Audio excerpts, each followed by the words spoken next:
let's go! Breaking down the matches, analyzing the fights. Big cats got the scoop, shining the spotlight. From the big leagues to the underdog flight. First sessions got you covered, day and night. With the roar of the crowd, we dive deep inside. Uncovering the secrets we can't hide. Body slams and suplexes, we abide. Burn sessions where the wrestling truth resides.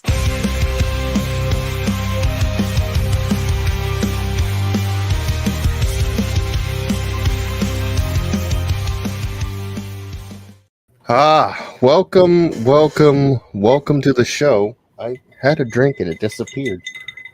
So much caramel on the bottom of my glass. I gotta figure something else. It was a big.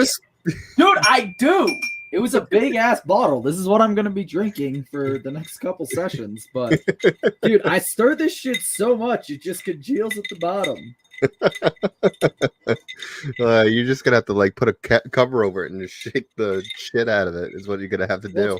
The thing is that it's on the rocks too, so it's like I can only stir it so much without possibly spilling it everywhere. Well, welcome everybody to the show.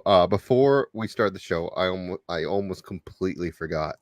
So some people might have noticed that the numbering for the Purr sessions has changed because I went back because I wanted to do the previous Purr sessions. I wanted to put them on Spotify, and I realized that it would just be too much of a hassle, and a lot of it wasn't labeled correctly. So at first I thought maybe I goofed and accidentally, misnumbered everything, but actually I didn't, which was a surprise. But I wanted to be official where we are all on the podcast, all of us together.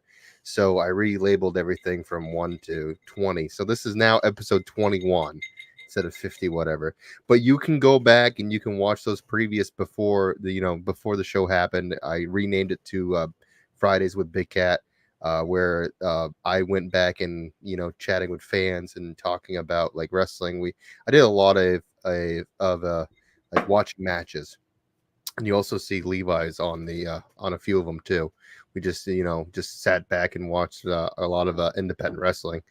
But getting that out of the way, I am your host, Big Cat Tyler Adams. I'm here with Levi, Spade. Everything that I forgot to announce from last show. You'll get there. Go ahead, because I forgot. No, you'll get there. I believe you. I'm gonna have to Google it. No, don't Google it. Don't cheat. You'll get there. I'm gonna have to cheat. Something about submission. Well, close, but that's not the right one. It's one of the other taglines. I have this written down, and you do. I literally somewhere. Can't find where I put it. I'm sure you do somewhere. Because everybody was giving me shit about, you give Dylan Nix a fucking good one. It's because every time you start the pod, it's literally my tag team partner, 3-time tag team champ, the Nautical Nightmare, Dylan Nix, and then you're like, and then it's Levi Spade, and then I'm joined here by Levi Spade and Samuel Matthews, and then we just move on. You give Dylan so much hype, and then it's just like, oh yeah, and Levi and Sam are both here too, but I don't really care. No, stop. He is the Emerald Stalker, Levi Spade. It's something about submission too, but I forgot. He looked it up, and he's looking at it on his other monitor. He's still got it wrong. The Emerald Stalker. I didn't get that wrong.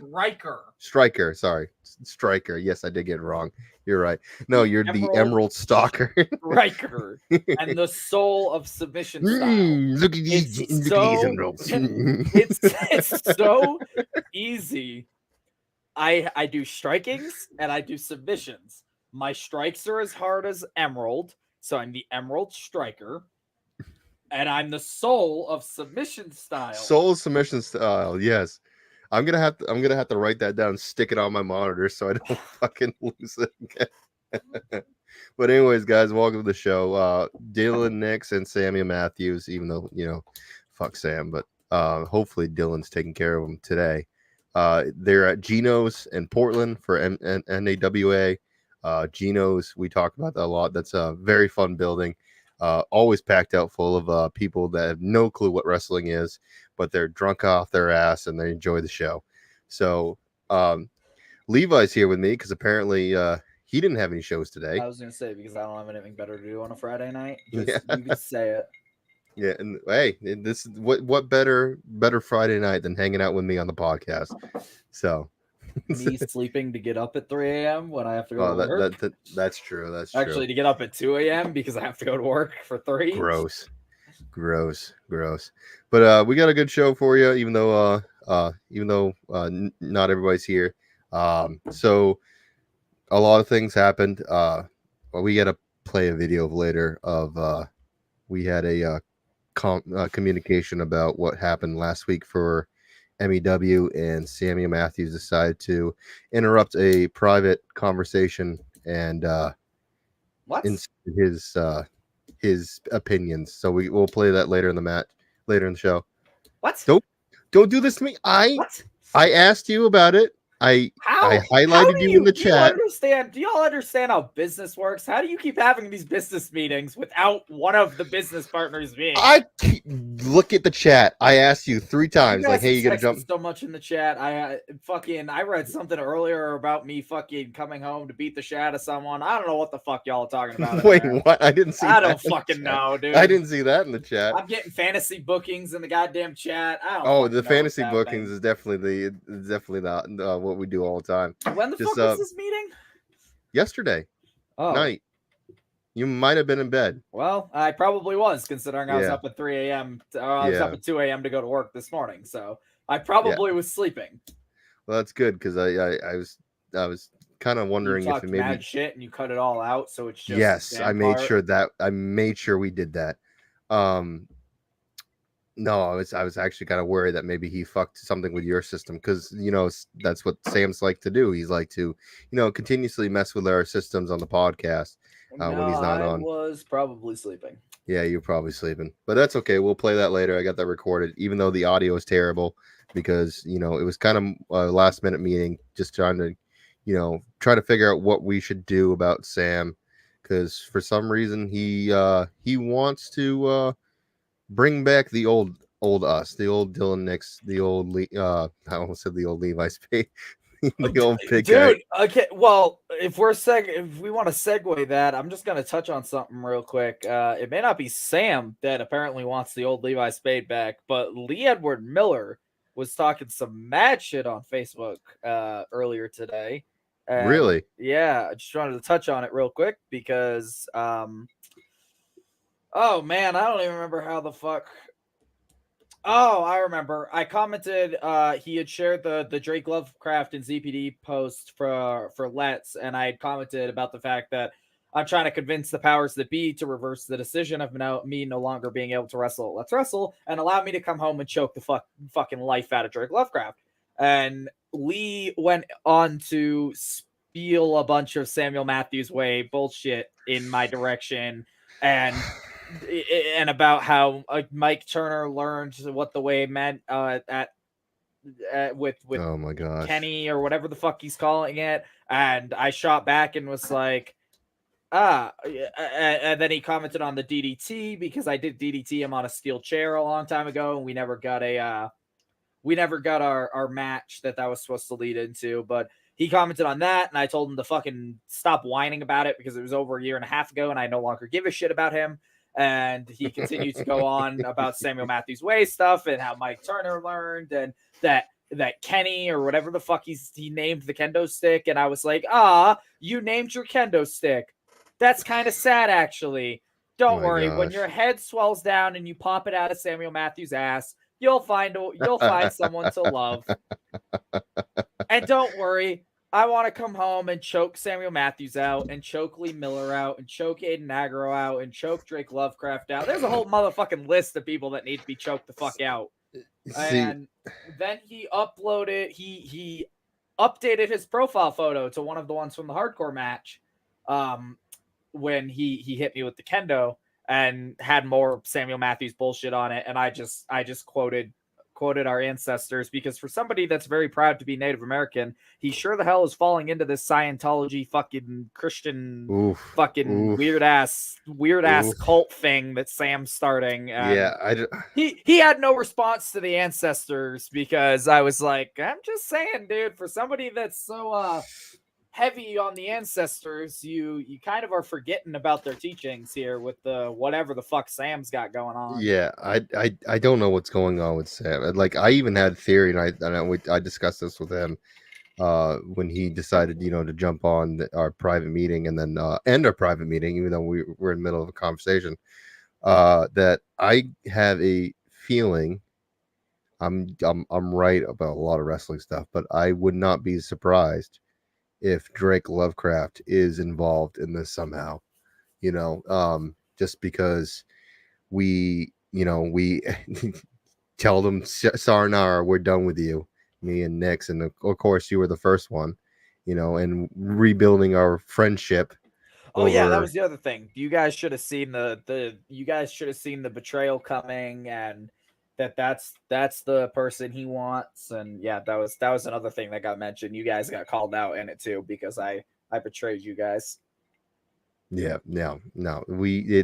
It's all things that we want to go away from our past. And like I told Lee, for the guy that tried to paralyze me last September in the hardcore match when he literally almost broke my lower spine because he dropped me on the floor, he failed, and I'm still up, I'm still moving, and I am a completely different beast comparatively to the young kid that broke into the business around all you guys. And I don't think Lee or Samuel Matthews understand the can that they're opening if they continue to talk shit and add me in y'all's conversation, because my name needs to stop being brought up, because my name is going to fly to Maine and beat the ever-loving hell out of a couple people if it doesn't stop getting brought up. I got nothing to do with y'all shit besides the podcast. Stop bringing my fucking name into it before I come home and choke y'all the fuck out. Well, hopefully, that's my other worry, is that maybe the communications will be more than just Maine, and somebody might try to get you in Colorado. So hopefully that doesn't happen. But yeah. So anyways, about that. So we'll play that later when we decide we need a break, grab some drinks and stuff like that, because it's like 23 minutes long. And but yeah, so starting off with the news, do you want to get right into the AEW shit, or do you want to do that for last?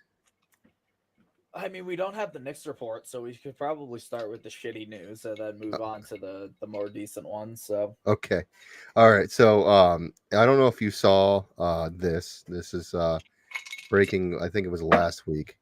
So Nikki Bella filed for divorce after alleged, I think it was a alleged assault or something in that manner, where that she let's see what it says. She filed for divorce Wednesday, filed the paperwork 2 weeks after her husband was arrested for domestic violence. So that is basically what is going on right now.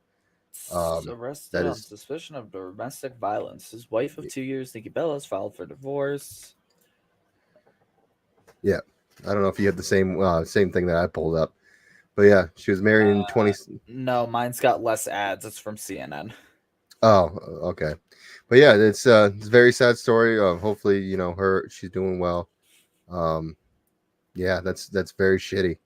They share a 4-year-old son. Really? I did not know that part. Yes. Been married since 2022. They share a 4-year-old son. He was arrested around 10 a.m.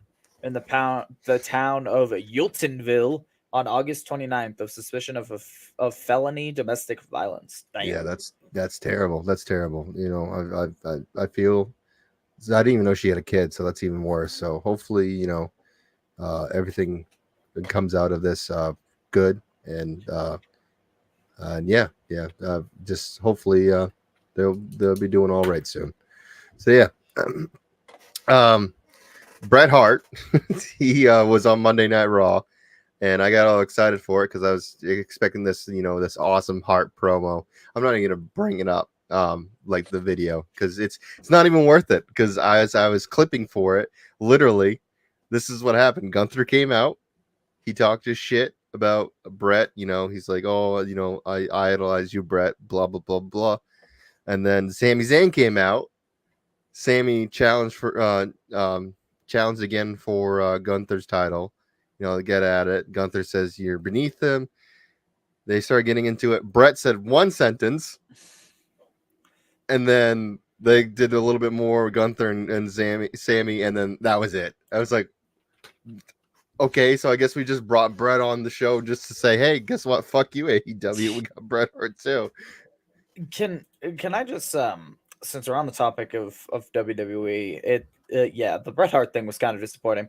Since we're on the topic of WWE, dear WWE, please remove Logan Paul from your new USA fucking SmackDown poster, because for some fucking reason the new SmackDown poster was revealed and it's got Logan Paul on it.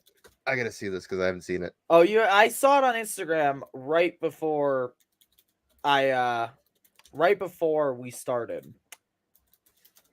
Let me see if I can pull it right up. I got it right here. If I yeah, can get you it go for it if you I got can get it to full screen, I will.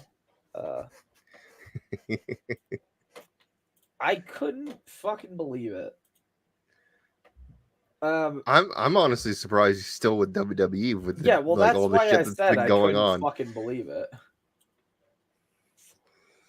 The whole fucking comments they made on X and shit like that. Yeah, no, it's. I mean, he is get it. He is talented in the ring. I gotta say that, but it just like that, and then the things coming out with him with the lawsuits about fucking scamming people, shit like that. It's just you would think that WWE, like Kevin Nash, got arrested because him and his son got into it, and he even put hands on his son, but he went to jail because of the whole thing, and they WWE washed their hands of Kevin Nash like the next day. You would think they probably would have done the same thing with Logan Paul with all the shit that's been going out with him. Yeah, he's a superstar. It's fucking no. Superstar. I don't, and honestly, I don't like the new logo either. The like SmackDown on the bottom right. I don't like it. I don't know. It doesn't vibe with me. And some of these people, no offense, but like who the fuck is the chick under Bianca? Why the fuck is Nia Jax on this? Because Nia Jax is the big heel. She's the unsafe worker of the WWE. She's the big cat of the WWE. Yeah, you're right. Of the WWE. Yeah, you're right. I've actually been like waiting for some fucking some botches of hers of friggin' murdering people. Yeah, you're right. I should make a compilation of Nia Jax versus Big Cat hurting people. Oh my god! Yeah, you should do it. It probably would make a bunch. You asshole! I bet there's a bunch on YouTube already of her hurting people, but you gotta give her a little bit of credit. When Becky Lynch was so popular, it was because of her, because that fucking she socked her in the mouth, yeah, broke her nose, or whatever. And that whole like video of her standing there like, I'm still gonna fight, bitch, as fucking blood is rushing out off like down her face. Yeah, I mean that's what turned Becky into the man. Yeah, exactly. Continue on with the news. We got PW Insider. They released their 500, and I was scamming through it. It was pretty neat to see. I was just trying to not because I want to see if my name was on there, but see who else's names are on there. My name will probably never be on this thing, but we could talk about this. Like, this is crazy to me. Cody Rhodes is obviously number 1, but number 2 is Swerve Strickland, which is kind of. I mean, Swerve was up until recently the top dog of the other company. So that's the thing, though. He's like they killed him in booking. So I'm still surprised that they put him as number 2.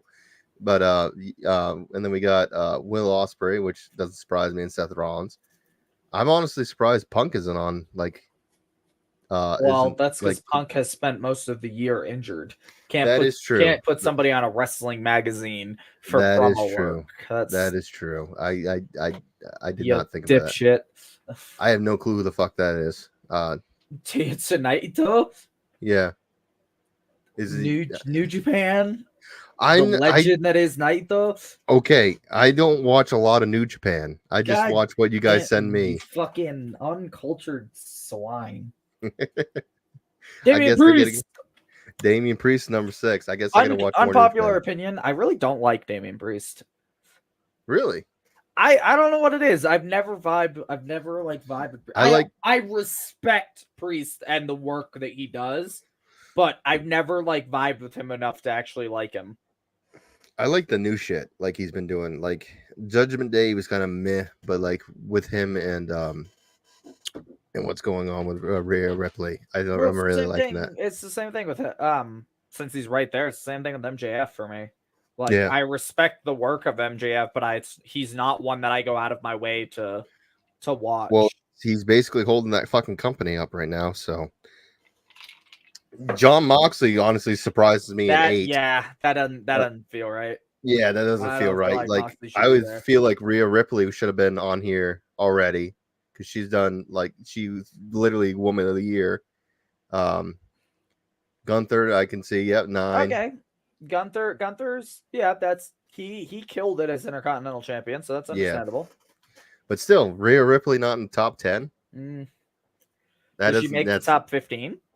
We'll find out. Samoa Joe at 11. When's the last time Samoa Joe wrestled? Yeah. He's had like what 2 matches? Who do we got on here? Samoa Joe, Sami Zayn, Drew McIntyre. Where's Rhea Ripley? Moose, Jey Uso, Eddie Kingston, Mustafa Ali, Okada, Dolph Is this just Ziggler, men's? This must be just men's, I guess. Adam Copeland, Trick Williams, LA Knight. LA Knight at 27. That's pretty cool. Ilya Dragunov at 30. That's well deserved. Christian Cage. So I just skimming through all this, and I thought this doesn't seem to have any women on it. Yeah, I'm gonna say there's no women on this. Mark it's just Briscoe men's. at 31. Logan Paul at 37. Fucking die in a fire.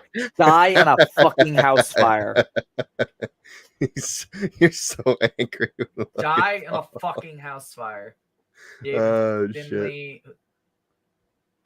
EC3. That's cool. Yeah. EC3 is cool. So yeah, I was just skimming through here, like Adam Page. I don't think. Yeah, a lot of names that we recognize. Yeah. Joe Hendry, Kevin Owens. I'll kill you. Randy Orton at 55. Braun Breaker, Max the Impaler, whoever the fuck that is. Finn Balor at 68. That's okay. Yeah. So yeah, I was just skimming through this, trying to figure out like who we know as wrestlers Gable, on Jericho, here. Tanahashi, but Daniel Garcia at 87. Good for him. Ethan Page, Roderick Strong. Yeah, and then skimming through, we see Alec Price at 92, which was like, holy shit, that's awesome. 92, Alec Price. Here's the thing: at 92, this is the people that he beat at 92. Jacob Fatu at 94, which is crazy. Fatu is there. Nakamura at 109. Yeah, Nakamura. He's beaten a lot. Jay White, Kento, Pac, Ace Austin. Let's see. I saw like Sheamus is on like longer on this match, but then again, Sheamus hasn't wrestled that much. But he's like Adam beating Priest. he's just beating like a bunch of people, which is like fantastic for him. Akira. Let's see. Where's Akira? No, female right there. Oh, 138. Akira. Oh yeah, there are females. Where's Rhea Ripley? Bronson, he beat out Bronson. I'm just naming like the big names that as you're scrolling. Bronson Reed, Jake something. Yeah. Rhea Ripley's not. I don't think Rhea Ripley's on this list unless she's like way down there, which is crazy. Hammerstone. Hoodfoot. I mean, it's 100%. There you go. Sheamus 172. It's a testament to Alec Price's work ethic and how good he is, how good he truly is, and the fact that he has not been signed yet is absolutely wild. Actually, he just recently he just recently has gone semi-viral in like the indie community for a second rope spring in tornado DDT thing that he Can you did. find that? Yeah, I can. Yeah, because I haven't seen that.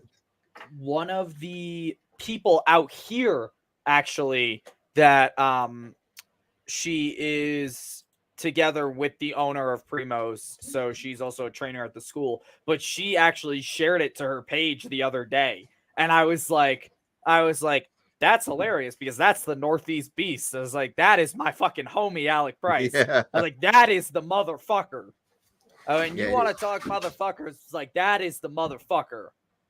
right, exactly. Like, it is crazy that like nobody's picked him up. Not AEW. Maybe he's trying for WWE. Maybe he has a focus on WWE and just can't get there just yet. I was But yeah, like, no, I was like, I love that homie. I love Alec Price with all my fucking heart. He's a fucking awesome. I know Ichiban. It's surprising. Ichiban's at 231. I didn't see that. Sweet. It's no, it's surprising because like Anthony Henry and Beef are now wrestling full time on ROH, and it's really surprising we haven't seen Alec. Yeah, I know. And it's surprising. Even something like MLW, the fact that MLW hasn't picked him up and isn't using him consistently is wild. Right. I don't understand. Like, there must be something. Maybe, like I said, maybe he's just focusing mainly on trying to get into WWE. Yeah, I haven't seen this. Let's play it. Oh, you haven't seen this yet, dude? So no, I haven't seen it. So he hit this at Beyond, and it's kind of going viral right now. Dude, that is dope as shit. What is that? 65,000 onto the second rope and over the top into a tornado DDT. No, that's fucking dope. What is that? 65,000 likes. 61.4 thousand likes, 263 comments, 669 nice shares. But this is a repost, so this isn't even like the original post that was made. But it was so funny just scrolling through Facebook and seeing that get shared, even all the way out here, seeing him get recognized by one of the trainers, and I was like, that's fucking Alec Price. Like, that's the fucking Northeast Beast. That's my homie. I love that man. I was like, that is my dope. fucking. And then you fucking commented and put in the group chat that he was on like 92 and beat out all these people. I was like, that's what's fucking up, bro. Yeah, definitely. Like, hopefully with that, if that's going viral, hopefully that will definitely I've been seeing it fucking everywhere. It's just crazy because it's everywhere in the sense of all my friends back home have been sharing it, but then like people out here are starting to share it because she shared it, and I was like, yeah, that's what's fucking up. Halfway across the country, and something that Price did is getting shared. Yeah, that's dope. That's so dope. Eddie Edwards at 256, and then we got let's see, we're scrolling through. I'm just trying to make sure I didn't miss anybody. And he's dying. He's dying. Yeah, I'm dying. LA Knight Kofi Kingston. Yeah, he was. Was he? Okay, I might have just missed him. He was in the 30s or 40s or something like that. I must have just missed him. I was gonna say, man, that's wild that LA Knight is in here. Channing Thomas, 316. 316. Fuck yeah.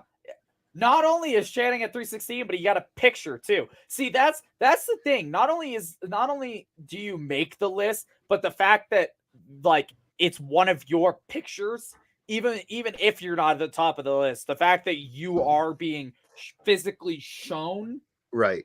That says something. No matter where you are on the fucking list, the fact that he's 316 on the list, but he's permanently implanted like as a picture in PWI, that's fucking awesome.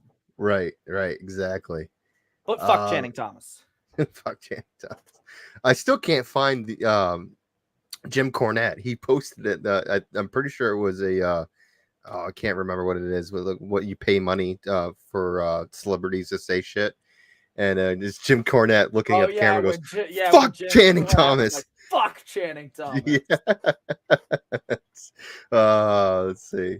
I'm trying to skim really quickly and make sure Ricky Starks at 352. seeing if I'm missing any other homeboys here before we get to the end of the list, because I know at the end of the list we got a few. Let's see. See, yeah, there's some chicks in here, so I'm wondering where Rhea is on it, because I didn't see Rhea at all, unless I skipped it. No, I didn't. I've been glancing over, and I didn't see. I wonder if let's see. Where is Boss Man? Because I bet you he's got it. I guarantee you he does. But yeah, we get lower to the list here. We got Blue Kane. Blue Kane. I still can't believe he hasn't gotten like a copyright strike or whatever. Oh, he has. He got a fucking like a letter from WWE that was like a cease and desist. That's the word. Oh, he did. He actually get it. He's still doing Blue Kane.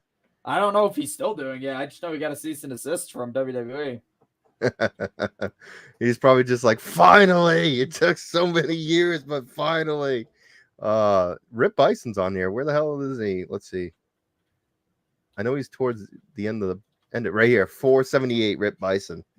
It's pretty cool that they mentioned MEW in this. Big old Buffa was in here too. He is? Yeah, I don't remember where, but I can look it up. Look it up. I know that Buffa made it as well. So congratulations to Buffa. Yes.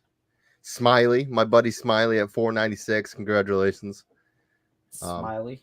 I love Smiley. Have you met Smiley? I don't recognize the name. Oh, I just texted Boss Man and I was like, yo, do you know where the Jim Cornette fuck Channing Thomas video is? Smiley, I met him at Pine State Pro Wrestling, I think it was, where Raph that was his promotion at a time, I believe. And I had a match with him and Mike and Smiley, the Psycho Superman. Yeah, Smiley's awesome. That was a good match. That was the time I also met A Game. I almost said A Train. A Game and Shotgun. I love Shotgun too. Warhorse made 132. Oh, nice. Warhorse he's not dressed as Warhorse. I do recognize him actually. Smiley. He's not of course dressed as Warhorse because he dropped the Warhorse gimmick, but Jake Perrell, Warhorse, did make 132. Where was it's so crazy that he dropped that. Like, it still baffles me. It sucks too that he couldn't capitalize on that because he was so popular in the during COVID. Dustin Rhodes at 393. You beat Dustin Rhodes, Alec. Fuck yeah. Desmond Cole 301. So you went right by him. 301. I didn't. He has a picture right there. Yeah, I was gonna say he's got a picture in it too. Yeah, I did miss him. How the hell did I miss him? Yeah, 301. Jack Vaughn Jack Vaughn's right below him, which is pretty cool. Beef is in it as well. I assume Beef would be on. I think I might have actually seen that get posted somewhere. I'm going back to the beginning to see if I missed Rhea Ripley. Because I don't know how I missed Rhea Ripley. Cody Rhodes. Yes, Gnarls Narvin at 271. Can you stop knocking shit over, Cat? Jesus Christ. Don't worry, Cat's having schizophrenic attack right now. Oh my God. Like, freaking everything. She's just jumping on everything and just knocking it down. Just something else down. Was that 271? Beef's at 271? Let me go back. Beef was at 271? Boop, boop, boop, boop. 271 was not Beef. Yeah, Gnarls Narvin, you fucking idiot. Oh, see, I was actually looking for Beef. No, that's all I know him is by his Beef. You're dumb. That's why I couldn't find it. You're dumb. You're dumb. You're right, but at least I'll admit it. Rhea Ripley, I'm not seeing. Yeah, Hammerstone was in it. Which that's cool. Hammerstone just wrestled on NXT the other day, actually. So, congratulations to Hammerstone. I know that Beef made his Rampage debut the other day. That's dope. I'm not seeing Rhea Ripley. Let's see. She's not in here. I'll be so fucking surprised. Oh, actually, no, it's tonight. That's right, because it's Rampage. Oh, it's Rampage. It's tonight. Yeah, it's Rampage, so it's tonight.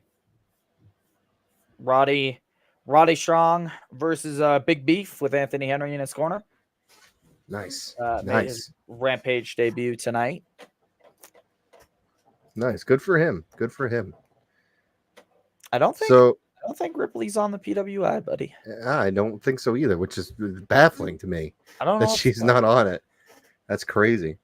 So before we get into the AEW shit, I don't know if anyone has been watching, but the 6 Feet Under podcast with Mark Calloway, aka Undertaker, he did a show with Kane, and he talks about Big Show. Let's see. Oh yeah, have you seen it? I did see it the other day. I'm trying to make. Hello. Scared the shit out of me. Dylan Nix just peeks his head around the corner. No, it's my wife. She's like, hello, you scared the shit out of me, and just Dylan sits down. Okay. Sam sits down behind Kat. Like, have you heard about our Lord and Savior, the Samuel Matthews way? No. But yeah, no. Talk for a minute. I gotta hold on. My wife's asked me a question. God damn it! Don't fucking leave me here. Hey guys, what's up? 2024. 2024 is gonna be crazy. I'm gonna do lots of stuff, and I'm gonna try getting booked in a lot of places, and I'm gonna try, just making it my year. So stay tuned, and I don't know what else to talk about because God damn it, Kat, why did you fucking leave me alone? Fuck you. I'm going to kill Big Cat to start off 2024. That's what I'm going to do. I'm just going to absolutely murder Big Cat. Hey, what's up, buddy? Oh, he's still gone. Never mind. He's got his headphones on now, though. Yeah, this is fine.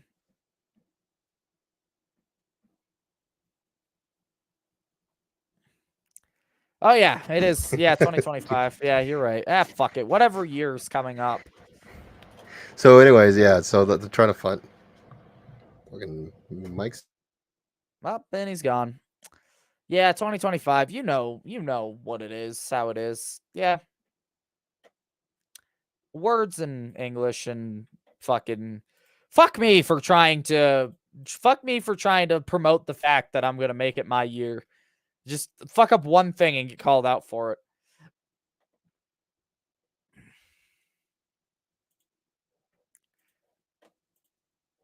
Cat, you're muted. No, you're muted. Okay, I saw that. Am I good? This mic is yes, you're good.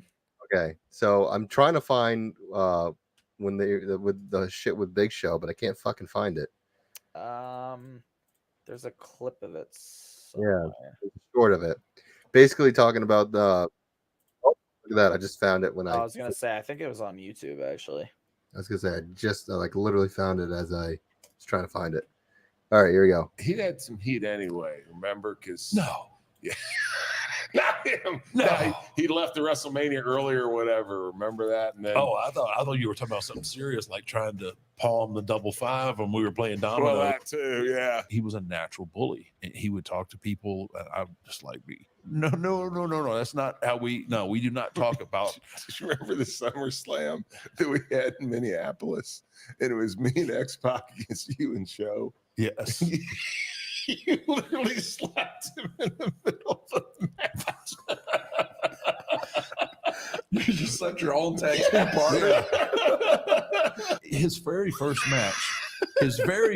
match ever, he wins the world title. He beats Hulk Hogan in WCW, right? In that system down there with those personalities, man, he was a handful when he come up. Yeah. We took it upon ourselves, really, to try and put him under the learning tree. Big Show. Yeah.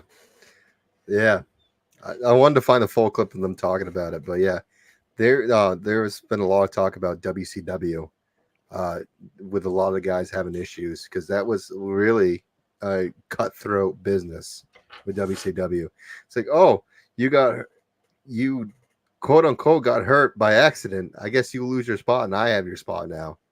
So shit like that was going on because everybody's fighting for the top and trying to get because Kevin Nash, Scott, and Hulk were pushed heavily in WCW when they got there. So trying to get on TV with those personalities, taking over basically all television was hard work. So everybody was, cutthroat, literally cutthroat. Like fuck you, I'm gonna do my shit, and if you get hurt, fuck you, I'm taking your spot type deal. Yes, my ears are missing. They broke off. I just said fuck them. Oh, those. Okay. I was sitting here trying to fucking decipher what the fuck was being meant by that. Yeah, my Forgot about ears fell off. Yeah, I see. One I fell see off now. and I chucked it. So, I see now. They're somewhere in here. I threw them. But yeah, I enjoy like the 6 Feet Under podcast. I had it. Oh yeah, it's clipped great. Up. Great podcast. Yeah, very great podcast. I had it clipped up to the best and worst matches of the Brothers of Destruction. Do you want to watch that? Sure. Let's do it. Yeah. The bad thing is I can tell you all the Bad ones, right? Yeah, those are the ones that stick Those are the out. ones that stick out. Yeah, those are the ones that always stick out. Oh, I was gonna say, what the fuck just happened? I don't know, man. There was some stuff in there. There's some bad stuff. I don't think I ever seen that in Europe. But, What was the best match that the Brothers of Destruction ever had? Talk about the bad ones first, damn it. As a tag team? Yeah. The bad thing is I can tell you all the bad ones, right? Yeah, those are the ones that stick out. Those are the ones that stick out. Yeah, those are the ones that always stick out are the ones that are bad. Well, we killed everybody. Yeah. Well, which one's the worst one then? Let's exclude Saudi Arabia. Oh, I was gonna Let's say, excuse well, Saudi the Arabia. X, yeah. Let's not talk about the last match with We'll just say Spade DX. with DX. Yeah, oh my god, that match was so fucking bad. Oh my gosh, was so bad. I don't know. The match ended up probably turned out good, but when the Dudley split my wig open, Oh, yeah. that was Yeah. yeah. Yeah, that was good because I got to hear the promo. Like it was I forget, man. It was like was it a ladder match? It was some kind of crazy. gimmick. Yeah, it was some kind of and gimmick they were match. it was like There was three four- teams or yeah. 4 teams involved in it. yeah. So we had to be down for a second. So they hit us with chairs, and they missed and hit Mark in the back of the head. This laced me, chair. laced me wide open. So he's like, just bleeding profusely out of the back of his head.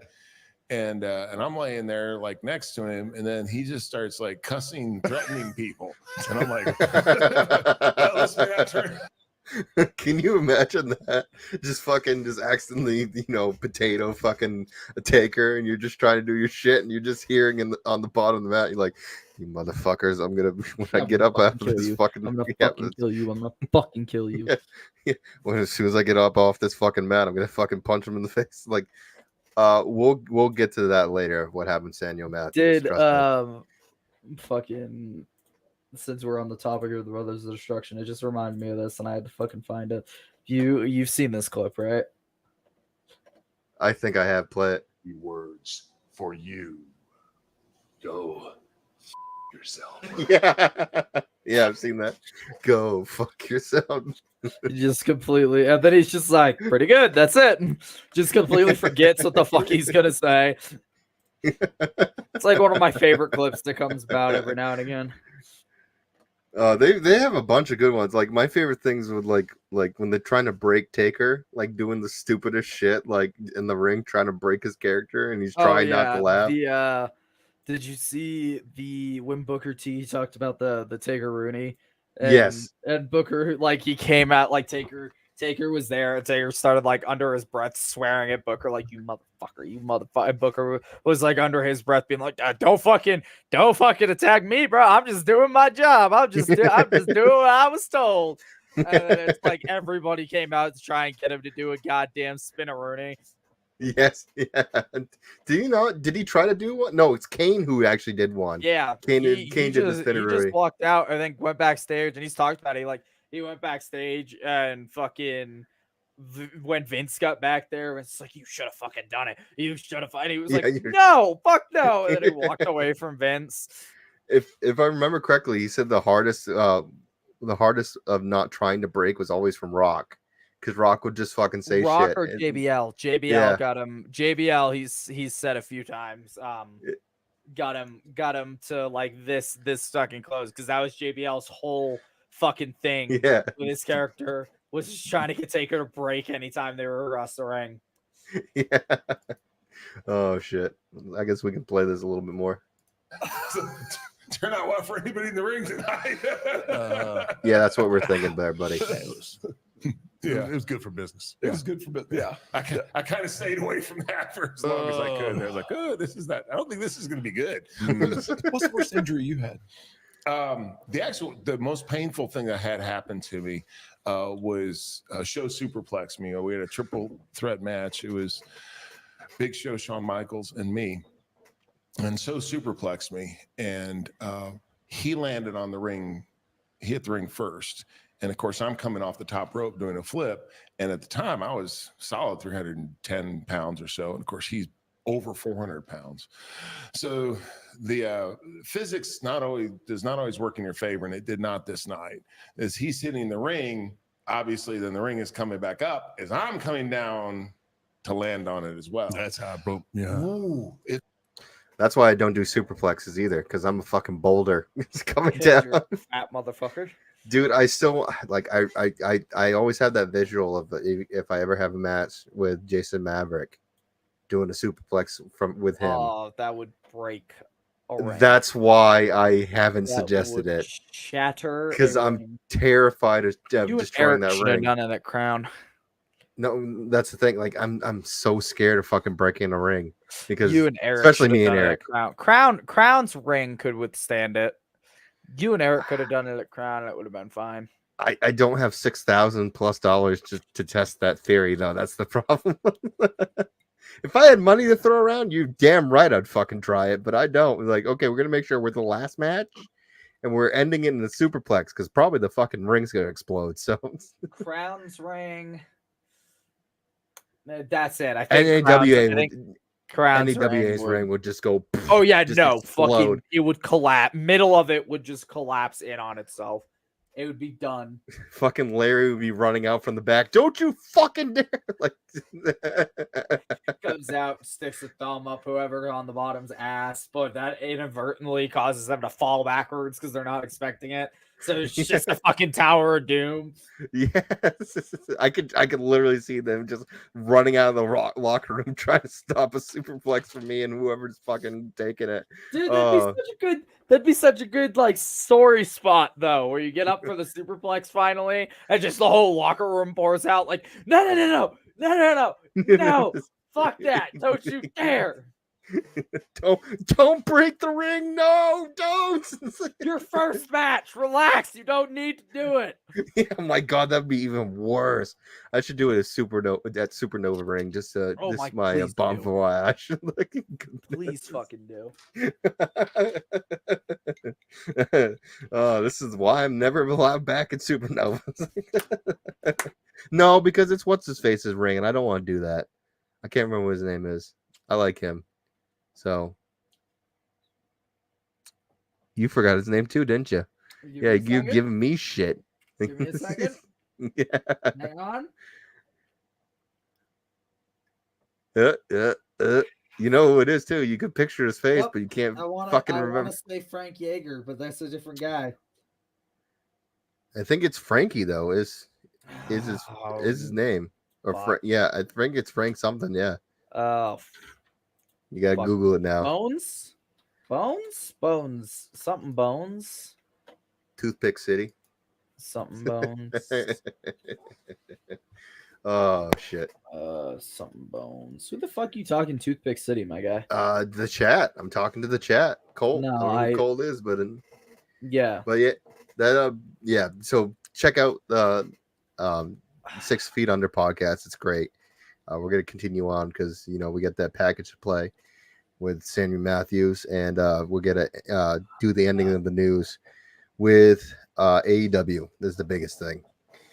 So AEW is getting close, I think, to getting it pulled off TV. Like the shit that they're doing, like the pay-per-view thing, like is even a whole other story. But like, I can't believe I didn't see this last week. But did you see that John Moxley pulled a plastic bag and tried to like murder Bryan Danielson in the ring last week?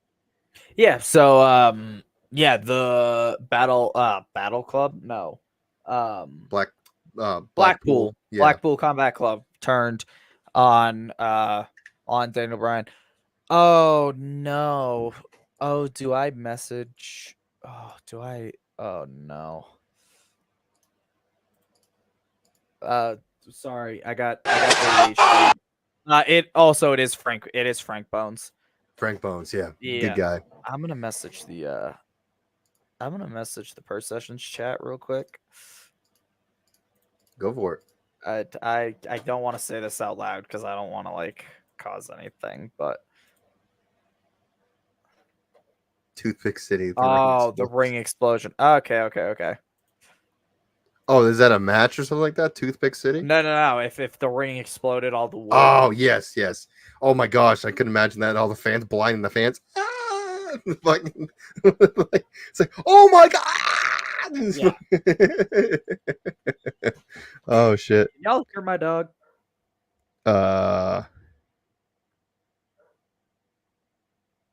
What is that you just showed? It's Oh, okay. Why didn't you want to say that? just that's why. Oh, yeah. I just saw it. Yeah, I was probably like, shouldn't say oh, that on the podcast. No. Yeah. But yeah, so the AEW has been having like it's getting closer and closer to the line, and the problem is that they continuously do shit that make people numb to this. Like if this was like on WWE TV, like babies would be crying and shit like that. But like you've seen all this. I forgot to pull it for this for AEW going too far with the Nick Cage and Chris Jericho when he like took the pizza cutter to his forehead and a Domino's sponsor popped up, which was hilarious. But it's like we're getting closer and closer to the line where I don't think it's wrestling. It's more of like starting to get close to snuff. I'm not gonna lie, but it's like when is it become okay? This might be a little too much. Shit like that, It doesn't because it's AEW. Well, that's true, I guess. But like WWE had that moment, like the one that I always think about is Brock Lesnar versus Randy Orton, when Brock literally elbowing the shit out of Randy, busted him hard way, to a point where people were ready to fight him in the locker room because they thought it was a legit shoot, like type shit. Like that was like, oh my god, to the fans. Yeah. But like even talking about like the shit that's going on now, like people are addressing, like it all started like way back when. You remember? I got this for this video. You remember what happened with not Chris Jericho, with Cody Rhodes when he took that chair shot and got busted, and how everybody online was pissed about that and said that should never happen. Here, I'll refresh your memory. Starks was just on, I think it was Chris Van Vliet's podcast actually, and they talked about the share shot. Yeah, completely unprotected share shot. Hit in the back of the head. Busted the back of his head open. Like this was a story for weeks. Like people were saying, like, okay, shouldn't be doing this shit on TV. And then went from that to like I said, the pizza cutter, which I forgot to pull. I just remember that. I'm pretty sure there's probably others that were like a little bit too rough. I'll never allow it to be lived down. The pizza cutter into a Domino's ads. Yes, that was hilarious. I will never allow that to die because that was the greatest ad placement in the world. To a point where Domino's had to say that, like, we're no longer sponsoring AEW type shit. Like, it was crazy. Like, I can't remember like all the incidents that people were like, okay, this is too far. You probably shouldn't be doing this on live television. Yeah, Darby Allin. That's true. This one was a story. Oh yeah. Oh, for the longest time, like for again a few weeks, another unprotected chair shot. Like that's like we know about CTE, like shit like that. Like getting hit in the head and having an unprotected chair shot, they're still pretty bad, but always the unprotected is a lot worse. Like it's with the chair shot to the head, you know, like a lot of people palm it. Like I palm it too, just so like. It's a little, it still sucks, but it's a little less, you know. It's still garbage. It's still garbage. It still sucks getting hit in the head. But, you know, less likely to get a concussion. But, you know, I understand the shock value of doing this. However, when you're continually doing shit like this every fucking week, you're losing the shock value. It's just more like turning into, oh, we're just doing this because the fans like it. So I have a problem now with GCW. Like, they went from like it seemed like a really good indie promotion to now that's what they're doing. It's all fucking these crazy fucking spots that people are like, ugh, like light tubes. That's the thing. And like out here, it even was a thing that I brought up because for like 4 shows in a row, the main event was a hardcore match and the death match title was being tossed back and forth. And now next week is Slave to the Death match on the 20th, the 21st, and the 22nd. And for me, I'm like, sure, it's going to bring in the people that like the hardcore stuff, but it would have brought in way more people if for the past 4 shows at our main location, you didn't end it with a hardcore match. Like, right. Instead, you should have just not had it defended, like not had a hardcore match. And then now Slave is coming up and everybody wants and is craving the hardcore match. Now you're going to bring more people in. Now you're going to bring more people in for the hardcore match because they haven't seen one in a few months. But it's like, nah, I literally just watched a hardcore match like 2 weeks ago. Right.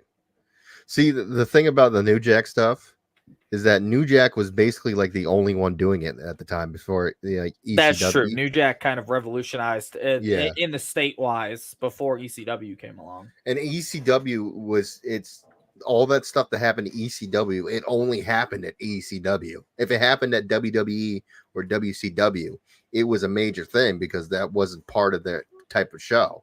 So when shit like happened, when like a chair shot would happen on WWE or WCW, people would lose their shit because oh my god, like we've never seen this on TV. But now it's like it's coming to a reoccurrence. Like that's why I like WWE. It's like they'll still do these types of matches, but they're not going to do them every week. Like they're building up to it. They're creating the story to make you want to see it.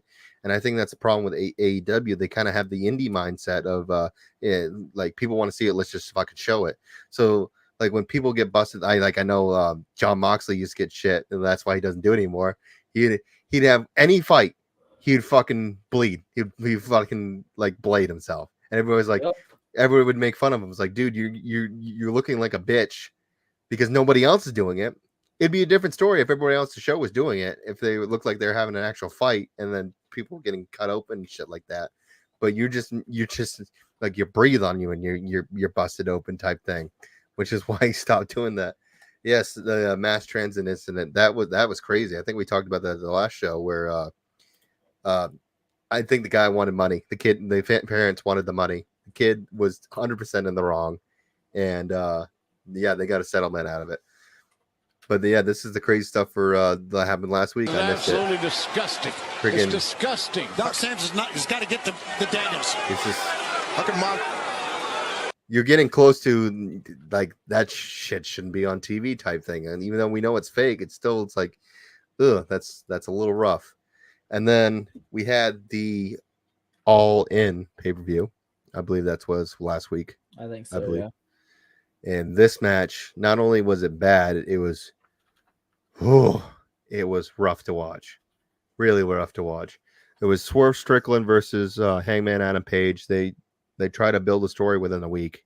You know, Hangman burned down his house. You don't know who's the bad guy with this because you keep on flip-flopping Swerve. And Hangman, you know, he's just fucking everywhere. So they have this match. A lot of my gripes for this match is that they kind of bury a lot of shit, like you'll see. You know, like let me just play this right here.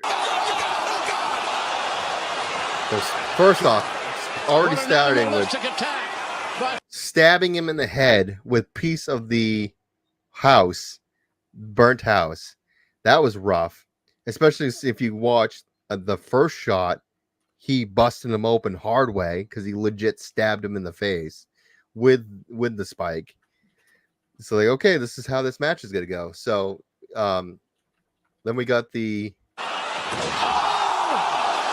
If you didn't notice, that is a cinder block.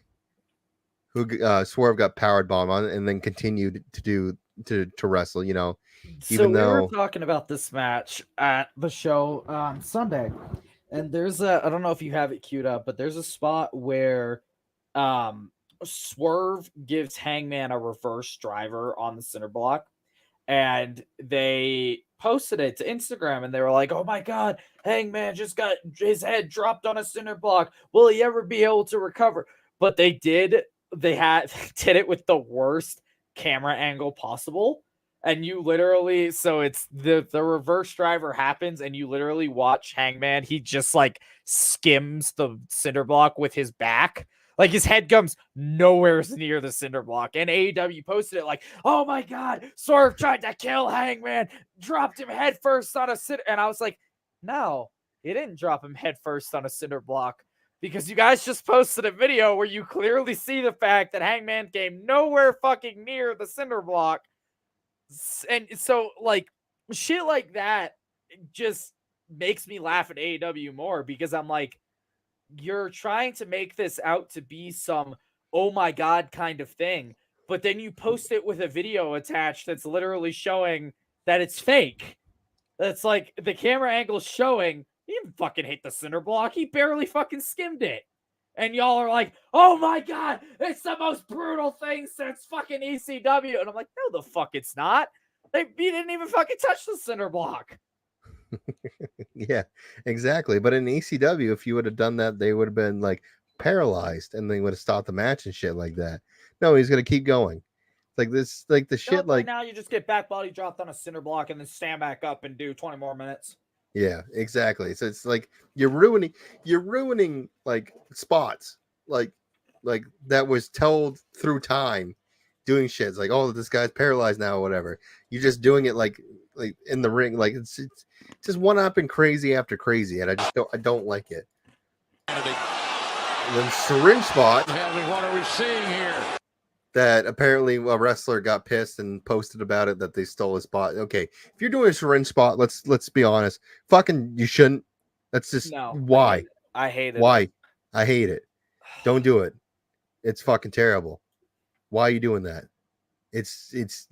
No. Don't do that. No. If I was in the crowd, I probably would have got up and walked out because I was like, nope, this is too much for me. Hated that. I saw that and I was like, no. And then right off from that, we get another fucking chair shot. And this is what pissed me off the most about the match.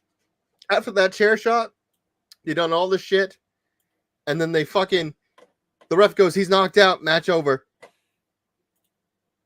Are you fucking kidding me? Come on. You don't really? Knocked out, match over? You're not even going to let him pin him and not kick out? No, we're just going to say he's knocked out, match over. It's just like the Fiend shit. Yeah. When Seth Rollins threw all the shit on the Fiend, he's like, oh, match is over. It's like, what the fuck are you talking about? You just ruined the Hell in a Cell right there. Yep. So yeah, it's just it's craziness after craziness. I think that AEW is going to start realizing they're going to start losing an audience, or get a very, very, very weird and wrong audience where they're craving all this shit. Yeah, it's and, just gonna be. They're just gonna want fucking. right. They're just gonna want nothing but hardcore, and it's just gonna become a. Yeah. It's just gonna become an ECW, a GCW. It's gonna Right. become that, and then they're not gonna be able to. They're not gonna have anybody. Everybody's gonna want to dip out of their contract. It's not a hardcore guy, and it's just gonna be a 15-person roster that's all hardcore matches, and they're gonna lose all their audience because everybody that's not a hardcore guy is gonna leave, and then nobody's gonna fucking sit there and watch the show because nobody gives a shit about AEW. I've talked about this on here before. Nobody gives a shit about AEW. People give a shit about the wrestlers that they can't see anywhere else besides AEW because AEW is batting down on them working outside of AEW. Right. Nobody wants to watch AEW. But when AEW is the only place that you can see X, Y, and Z wrestler on the scene anymore, you have to watch AEW. Right. Exactly. So yeah, it's the craziness. I hope, like, I really hope fucking, Shane comes in and probably tries to nip all this shit in the butt, but probably not gonna happen because Punk tried to do that. Reminds me of WCW when they electrocuted Abdullah the Butcher. Abdullah the Butcher. Yeah, or the incident where they hung fucking Boss Man in WWE. Yup. Just fucking, yeah, it's too much. It's too much. You got the shock factor, but it's like shouldn't be doing this on live TV type shit. All right, well, do you want to take a break and sit and watch a video and then comment on it afterwards for the Sammy Matthews shit that happened? Or do you want to do that last? No, we can discuss that. I'm sending that message that we were just talking about in the Yeah. group. So we'll do the comments after it. It's going to be 23 minutes long. Like I said, I apologize. The audio is terrible. Jesus, it's 23 minutes long. Yes, because we were God screaming at each other. damn. We're screaming at each other. So you can go use your bathroom break. You can fill up your glass. You can have a couple more drinks of that, and then we'll be back and discuss it. Fine. I have All to right. watch it in order to discuss it. So yesterday, let me set this up. So yesterday, while seems like Levi Spade was sleeping, we had a meeting about what happened last week with MEW. Like I said, MEW I took off because I had family stuff going on. My wife had to get re-surgery on her leg because she was still having issues with it after she broke it last year in November. So I had to take the show off. I'm pretty sure Samuel Matthews used that as an opportunity to go after Dylan Nix. I asked JP to cover for me for the show because we've worked together. Funny thing is, we've also been in the ring with each other, all four of us.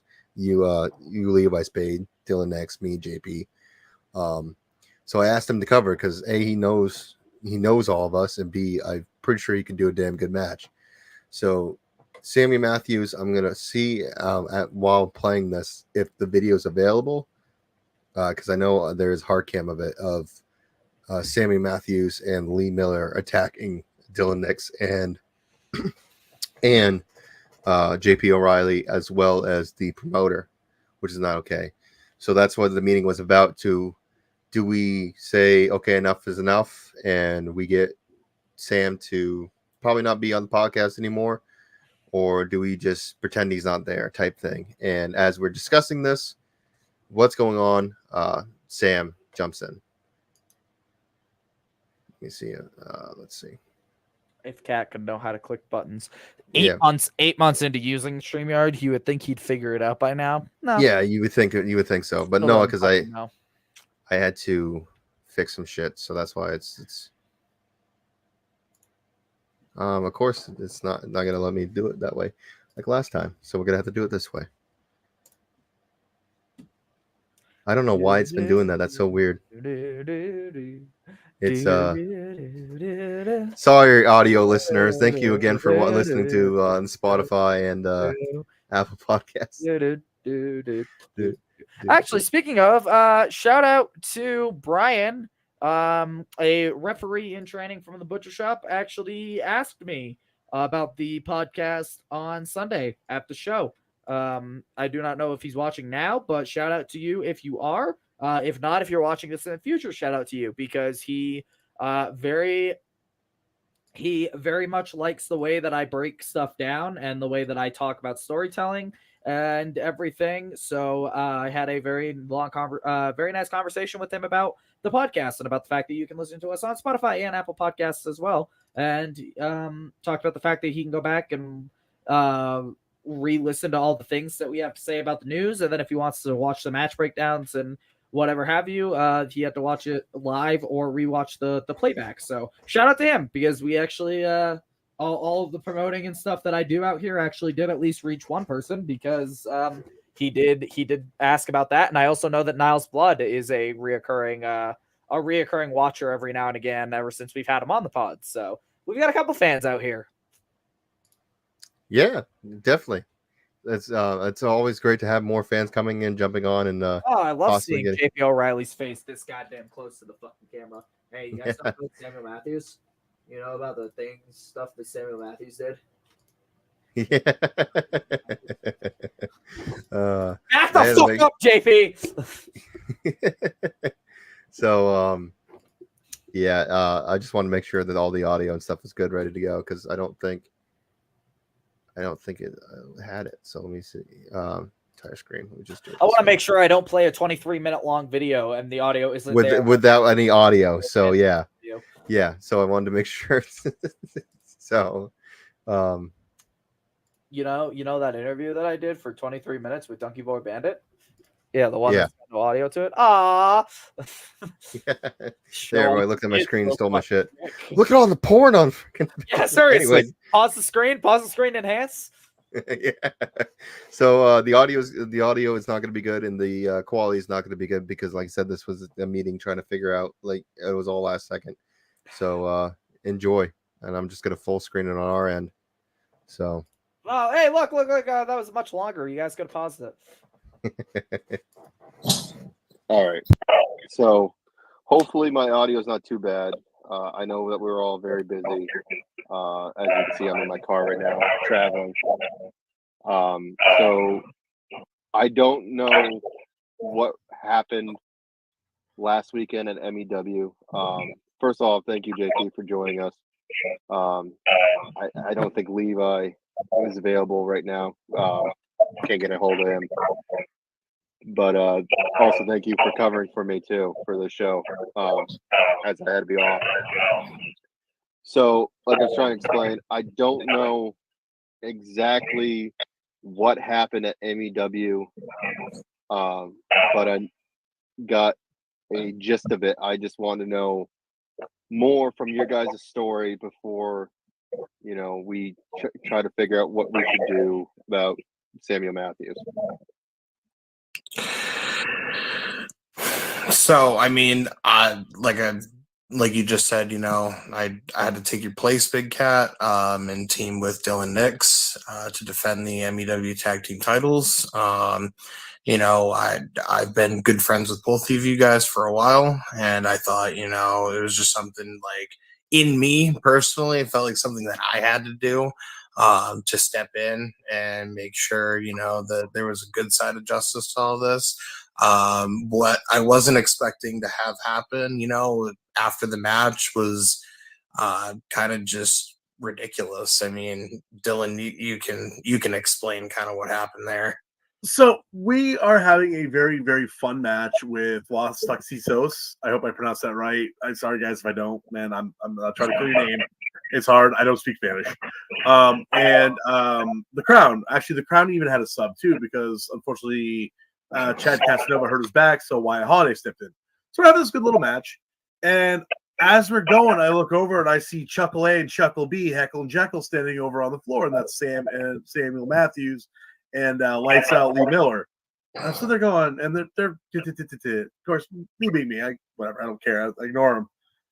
So we go, boom, boom, boom. We hit Lucio with that package pile driver, spike package pile driver. 1, 2, 3.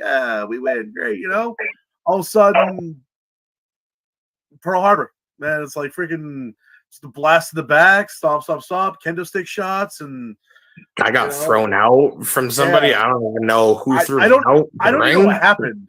All of a sudden, the last thing I remember is Sam hit me with a freaking what is this clothesline to the neck thing where he tries to snap your spine. That thing. Enlightenment. Oh, for fuck's sake! Really? Hi. What's happening here? I thought we banned you again. What do Ban you, what do me? you want? You can't ban me. What You you don't can, realize, no, see, this is my time to talk.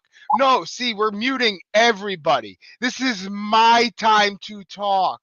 See, you want to go and have these secret little meetings trying to have to deal with the big bad problem, Samuel Matthews. Oh, look, JP, he's talking. Hey, how's your neck, buddy? Yeah. Anyway, oh wait, I can ask all three of you how your necks are. How are you guys doing? No, you want to go and have these secret little meetings about me. What are we gonna do with me? See, what you're gonna do is you're not gonna do anything. You're not gonna do anything. You brought this all upon yourselves. You all had the opportunity just to follow my way. Do things the way I am laying them out in a beautiful way that will literally help everybody. But no, you want to choose the hard way. No. See, this isn't just about MEW. This isn't about MPW. This is about sending a statement and a message. You guys want to play games? Here we are. We're playing games now. Let's all talk. No, let's have a conversation. Let's have a conversation. Oh, yeah, you're unmuted. Let's have a conversation. All right. So if you want to have a conversation, dude, I told you this before. I told you this at MEW when they handed me the mic. If you want to fight, brother, I told you where to find me. You know exactly where to find me. You don't have to jump me from behind. You can face me face to face, and we'll take care of this. After I knock your teeth down your throat, maybe you realize exactly the path you're on is the exact wrong path. I've been down this path, dude. It is not the path to be on. If you've been down the key word is we. That means all three of us have no problem taking care of your business. See, JP, you made a really fun statement earlier that you thought it was justice for you to step in, right? Yeah, you thought it was justice. I am justice. Okay. What you don't realize is you have all, maybe not you, JP, but you have all shown your true colors before. So you're all about enlightenment. How about you enlighten us? How have we shown our true colors? I want to know this. Hey, do you I make remember those think it's who I was. Do you remember a little Doug Weiser? Yeah, Dougie Weiser, of course. Yeah. What happened there, Big Cat? Huh? Why don't you tell everybody what happened there? What do you mean? I didn't do anything, Doug Weiser. You didn't? Oh, you talking about Let? Oh, there we go. Oh, Dylan, how about you? Right? You don't have any blood on your hands. I never said I didn't. That's the funny part. And you know what's funny is I'm out of line, right? I'm out of line. And I'm this giant piece of shit. But why'd you turn your back to me if I'm such a piece of shit?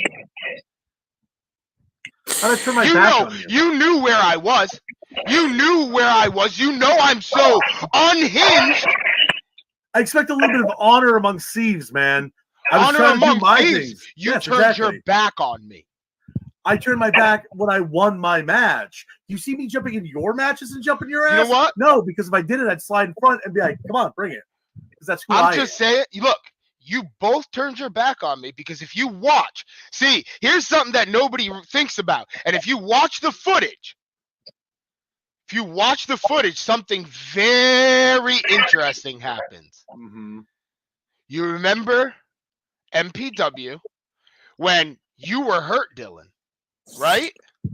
Right? Oh, When isn't I it? blew my calf muscle out. Yeah, isn't it poetic that somebody steps in when someone's not able to be there to help out some friends? Right? Right? To help out some friends. If you look at that match against Dirt City, I was in the ring getting my ass beat against somebody who had more experience than me. And guess what, Big Cat? Tyler, guess what? Guess what, Dylan? You both were more concerned about the opponent and if he was hurt or not than me in the ring. And then you both want to tell me how things are going to be and how to do things? No. See, the difference between me and you is I know what I am. I know who I am. You all want to hide that you're these good guys and that you're, the fan favorites. We're the Wild. We come out to Sound of Madness by friggin' Shinedown and get these huge pops. No, you all just monsters just like me. The only person who's not afraid to admit it is JP, and that's because he likes violence. So why don't we call a spade what a spade is? Y'all both just as bad as I am. The difference is I'm not afraid to admit who I am, what I am. You know what I find funny in this whole situation is your enlightenment dwells so much on these past occurrences that clearly show where all of your weakness comes from. Because everything that you just explained were excuses as to why you failed and why you've done the things that you've done. Oh, no, JP, I'm so sorry. I didn't explain myself right then. Because there is no weakness in what was done in the past. The past is the past. I use the past as an example because I'm not afraid to be who I am and who I'm meant to be. You see, we all have things inside of us that we want to be. Whatever they may be, they're laid upon us. And you can either hide from it and run from it and try to be somebody that you're not. Or you can give in, follow the Samuel Matthews way, for one, and become who you were meant to be and be your best self. That's all. That's all it is. It doesn't have anything to do with about being angry about the past because the past made me who I am. That's why I'm here. That's where the Samuel Matthews way came from. How many fortune cookies do you collect and put all these statements together? I'm just out of curiosity. Here's the thing. You like to bring up the past. Did I hurt Doug Weiser? Yeah, I did. I took an advantage of the situation. I turned my back on friends. I turned my back on the locker room. What did that get me? Nothing. I lost respect at the dojo. I lost respect with my peers. I lost respect with the promoter, Randy Carver Jr. All I had was Dylan Nix. All I had was Levi Spade, and I had the worst person listening to Drake Lovecraft. So what that got me was all that banned from shows because we decided to take advantage of situations that we thought we deserved. So, yeah, do we want to try to be this good, the Wild, try to do a new leaf? Hell yeah, we do, because we're trying to get the respect back to everybody else. And if you remember correctly, in our match, yeah, I was making sure he was okay. Jason was okay. Thank you. It's been a long fucking day, as you can tell. Because I thought I almost murdered a man in the ring. Maybe I left my eye off of you for a little bit, but I still was trying to help you, if you remember correctly. But the question still lies, why did you care? You wanted to keep your tag titles. You should have saw that as an advantage. It's called compassion, dude. Compassion? This is a fight. Yes, it's a fight, not a death. We're not gladiators. We're not trying to kill our opponents. We're trying to go out and win, but not. You want to keep your titles? You want to keep your titles? You want to keep your titles? There's no room for compassion. There is, man. There's no room. Because at the end of the day, Big Cat, you're no different than I am. You're a monster, just like I am. And you know it's true. You want to know what I think? I think secretly, the reason you're an unsafe worker is because you enjoy it. I think you enjoy hurting people because of who you are. Deep down inside, it makes you feel powerful, doesn't it? It makes you feel strong. You hurt him with your friggin' cannonball, furball, whatever you want to call it. Hey, don't And it don't made diss you the feel cannonball. good because you felt powerful. You know it's true. Look at you now. Look at me now. What you don't realize is I'm going to pull that out of you. You will have no choice but to embrace that. And Nix, I'm not done with you. Oh, Don't worry. Trust me, buddy. There's nothing you can say to me that someone else hasn't said to me in my 5 years in this business. All right, I've seen it all at this point. I'm glad because guess what? I don't want Dylan Nix coming out doing his little hop with his little vest on. You're just as much of a killer as Tyler is. The difference is I don't think you're afraid to hide it. I just don't think you've had a reason to bring it out. And I'm hoping I can bring it out. Oh, I want that. Because, see, y'all are putting on a facade. Okay. Y'all are putting on a facade and you're hiding. And I will expose both of you for you. And JP, buddy, you were just caught in the crossfire. You were in the wrong place at the wrong time. And I'm sorry for that. I am. See, I'm not heartless like these two would make you believe. You were just in the wrong place at the wrong time, standing in for the wrong person. You know, I could probably say the same thing about you. So I would just, watch your back at all times. You know what? I'm going to say that too. Watch your back, man, because you don't want that. You don't want what it was. Where I am is who I should be. You don't want that. Oh, no, and I if do. it's me, then usually I'm swinging something. So you probably don't want that either. Samuel Matthews, you want the Nautical Nightmare. You want him in the ring in front of you. No, I don't want the Nautical Oh, yes, Nightmare. you do. Yes, you do. I want the Dweller. No, you don't. You don't want the Dweller back. I think he wants a Maniac. I will gladly show enlightenment to all of you. Samuel, I'm just warning you. Don't make that come back. Ever. I'm going to make Tyler a killer that he was meant to be. The Dweller will return.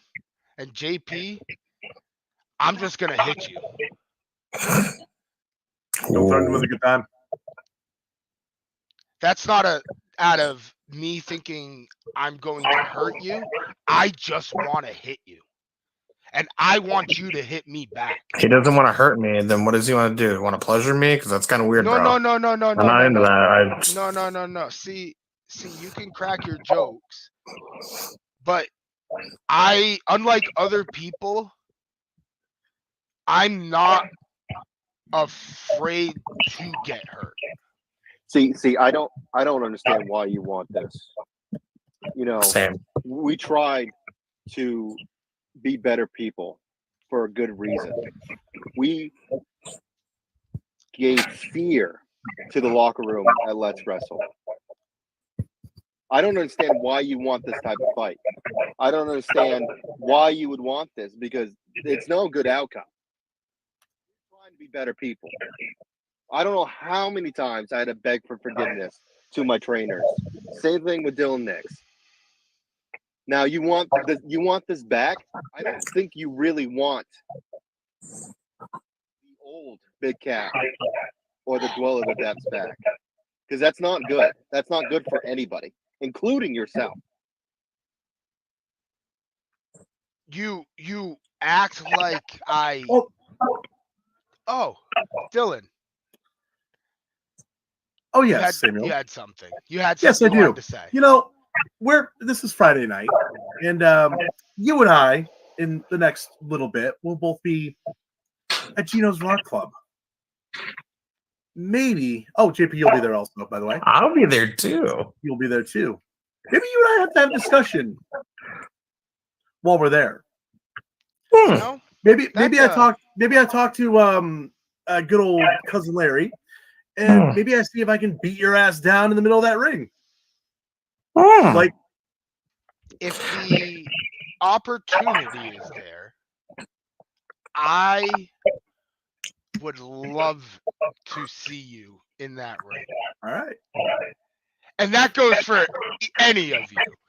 You see, I'm gonna tell you asked- this right now. You don't want it to be with me because Geno's and I have a special bond in that building. And let me tell you something. You have not been in that building with me under the same ropes because let me tell you something. This crowd is going to chant an unforgivable chant, and you're going to wish and regret ever stepping foot in the ring with me in a Gino show ever. I promise you that, because the moment you do, it is going to be miserable. I want to explain something that I don't think any of you are understanding. This isn't about winning. It's not about losing. I am going to expose you for who you truly are. And again, JP, I apologize that you are now caught in the crossfire because this wasn't about you. I have nothing to expose you for yet. You see, we all called you as a friend, Sammy Matthews. I don't know how many days I trained with you in that dojo. I don't know how many times we rode together, and yet you're trying to get a fight that you don't want to have. You fight that you don't want to have. Trust me, you don't want this. Come on, you interrupt our conversation that we have, trying to see if you can even, why even have you still on the podcast? Because if you could continue, because we all know that I wasn't going to be there at MEW. So I think you purposely chose that opportunity to take a statement at Dylan Nix. I mean, I'll take a spot on the podcast.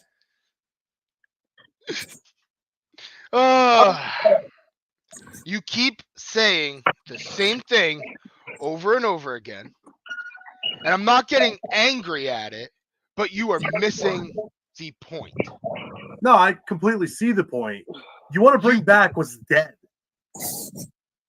What is dead shall stay dead, because bringing back what is dead never ends well.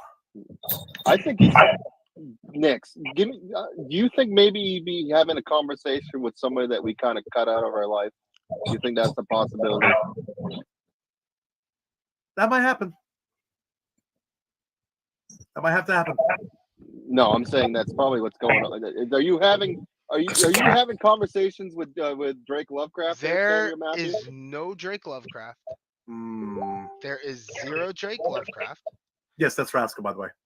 I am just tired of both of your fakeness. All right. And with that being said, I'm done with this. Are you done? That mean you're done with the podcast? Are you No. leaving? I'm not done with the podcast. No. We're done with this conversation because in time you'll find more out about what is to come. Okay. We'll see you later then. We're going to continue. Signing off.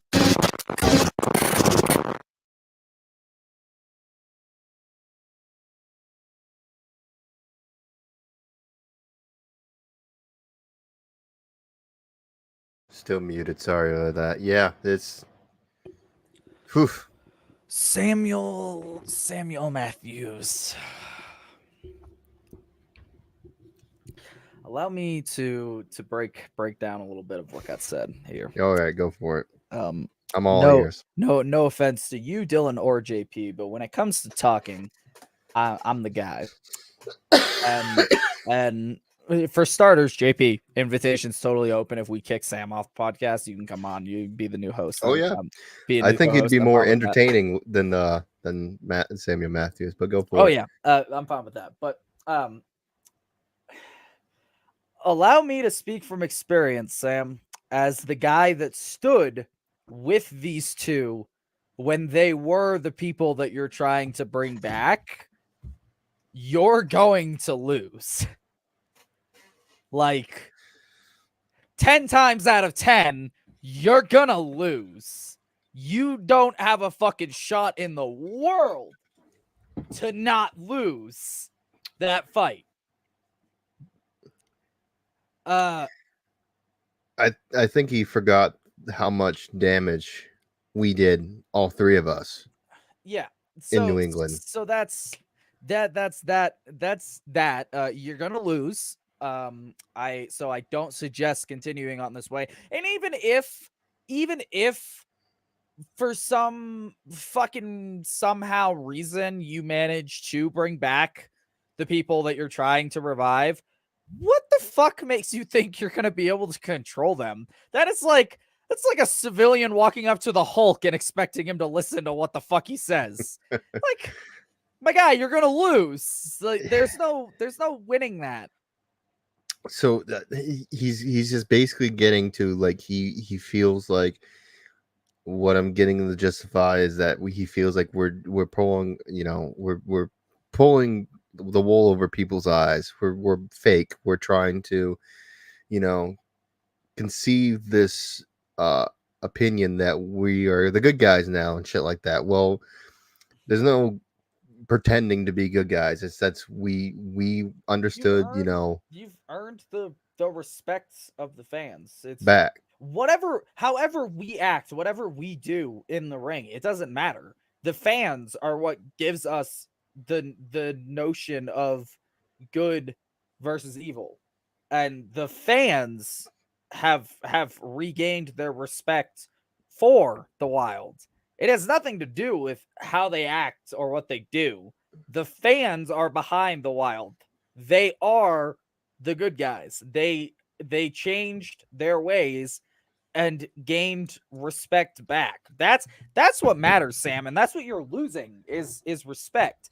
And I know that we've all been fantasy booking, and we've all been fantasy booking. We've all been joking and talking or whatever it is. But I'm gonna shoot 100% straight here, and you can clip this and post it for all I care. Samuel Matthews, if you want somebody who never let die that side of them that you're trying to reignite, if you want somebody that will take you to the deepest fucking depths of hell and beat the ever-loving hell out of you, fuck JP O'Reilly.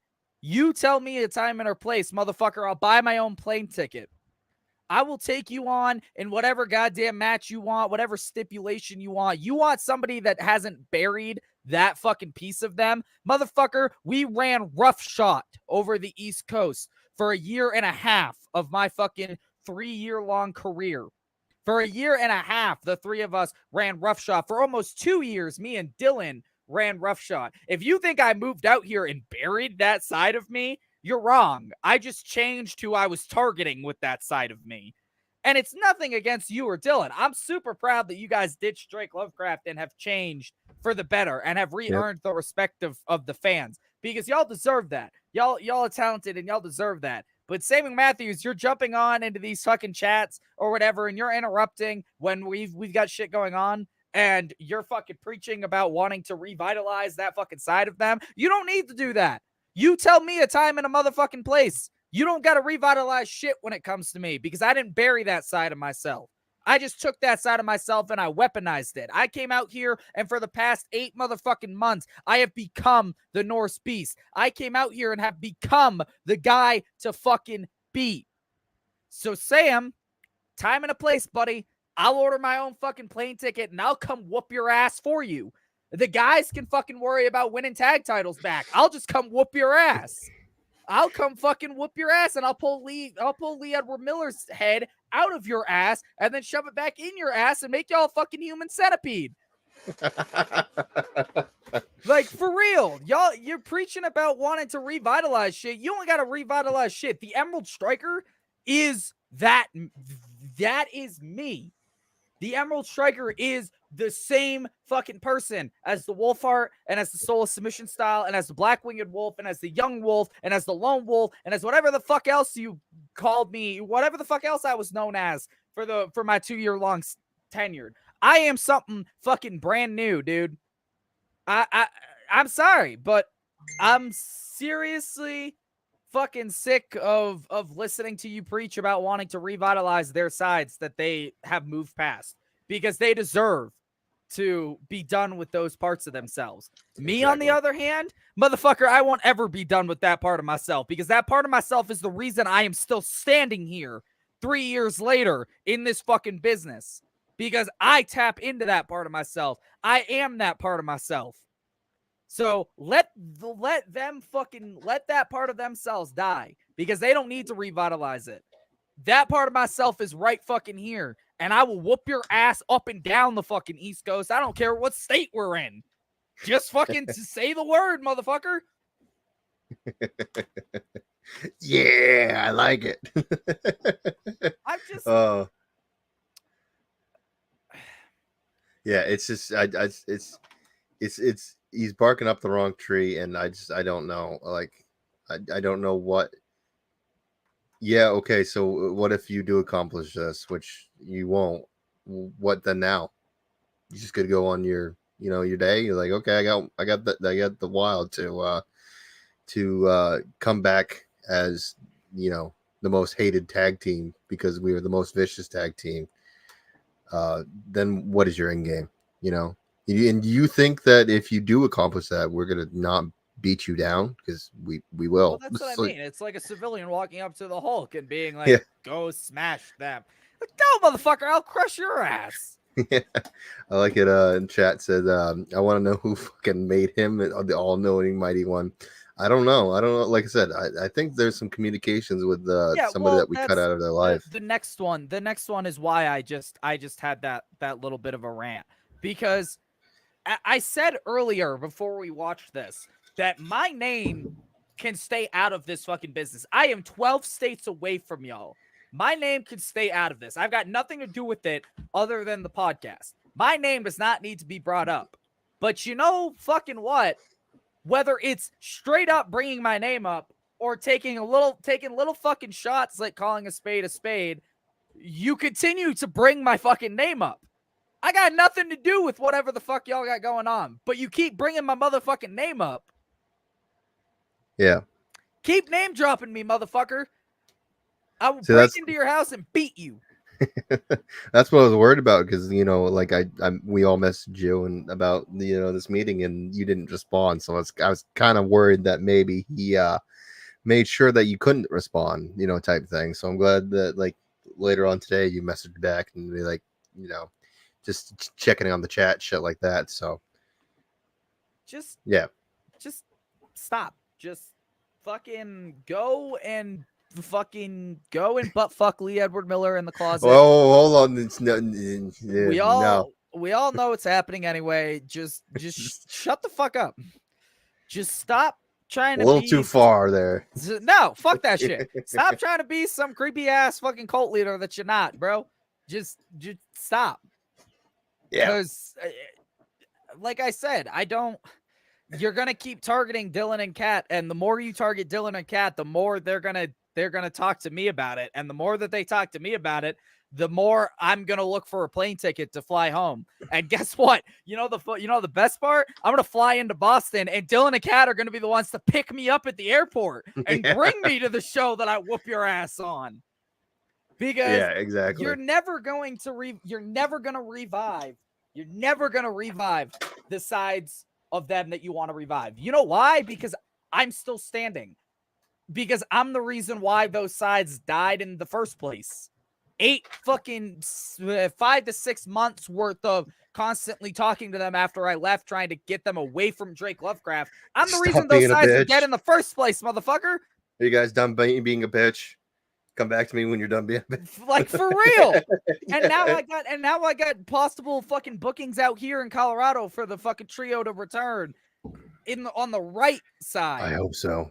And I hope so. So it's like, dude, we got other, I don't know if you probably haven't seen, none of y'all have probably seen the comments, but I'll just say right now, we have other fucking promoters that are jonesing for the Norse Beasts to come out here to go after those trios titles.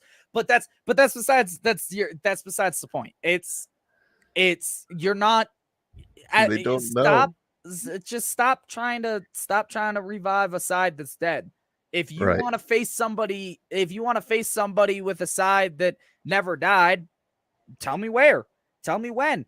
Hell, we can have a fucking trios match and we can make it hardcore. JP O'Reilly. Fucking JP O'Reilly dropped me on a stack of chairs with a package pile driver. I still owe him one. You want to really talk fucking people that haven't let that side die? Book me in a fucking trios match. I'll take Samuel Matthews and JP O'Reilly on in a goddamn hardcore match. And you know what? I'll still walk out the victor and they'll walk out bleeding from their fucking head. But we like JP. I do like JP. I love JP. JP's going to take over. But the first Friday after I beat the ever-loving hell out of the two of them, he's going to have a big fucking bandage on his head because I'll bust his ass open. It doesn't change the facts. Oh, shit. Yeah. So, yeah, that's ice cream now. So I'm going to cool off while Sam, you think on the fact that I'll come whoop your ass any fucking day. Ice cream, motherfucker. Oh, I really hope that happens to trios though. Oh my gosh, like they don't know. Dude. They don't know Dude, the murder that we do. Dude, it was put out there and I was like, whoa. Y'all said any team, right? Yeah, just like Any team.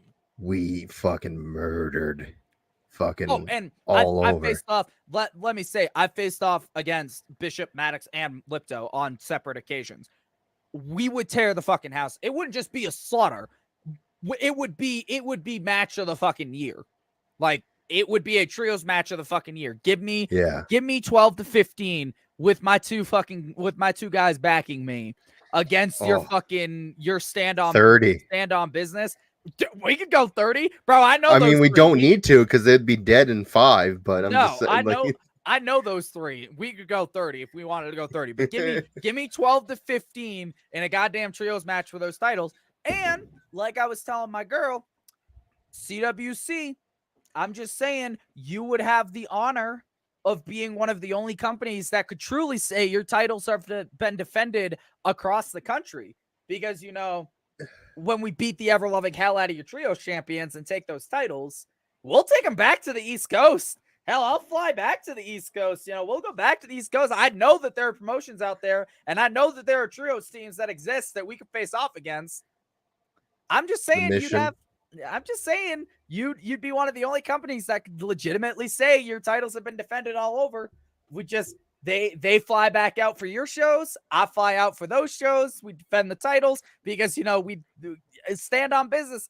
I love those guys and they got talent out the fucking board, but you don't know the fucking pain that you'd be unleashing on the state of Colorado if you brought the Wild and stuck them with me and gave birth to the Norse Beasts. Oh, we're beating any trio you put us against. I'm just saying. Yeah.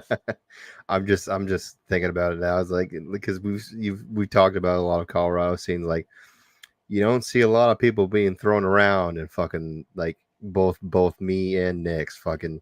You don't see any exploders or anything like that. Maddox and Bishop, fucking huge guys.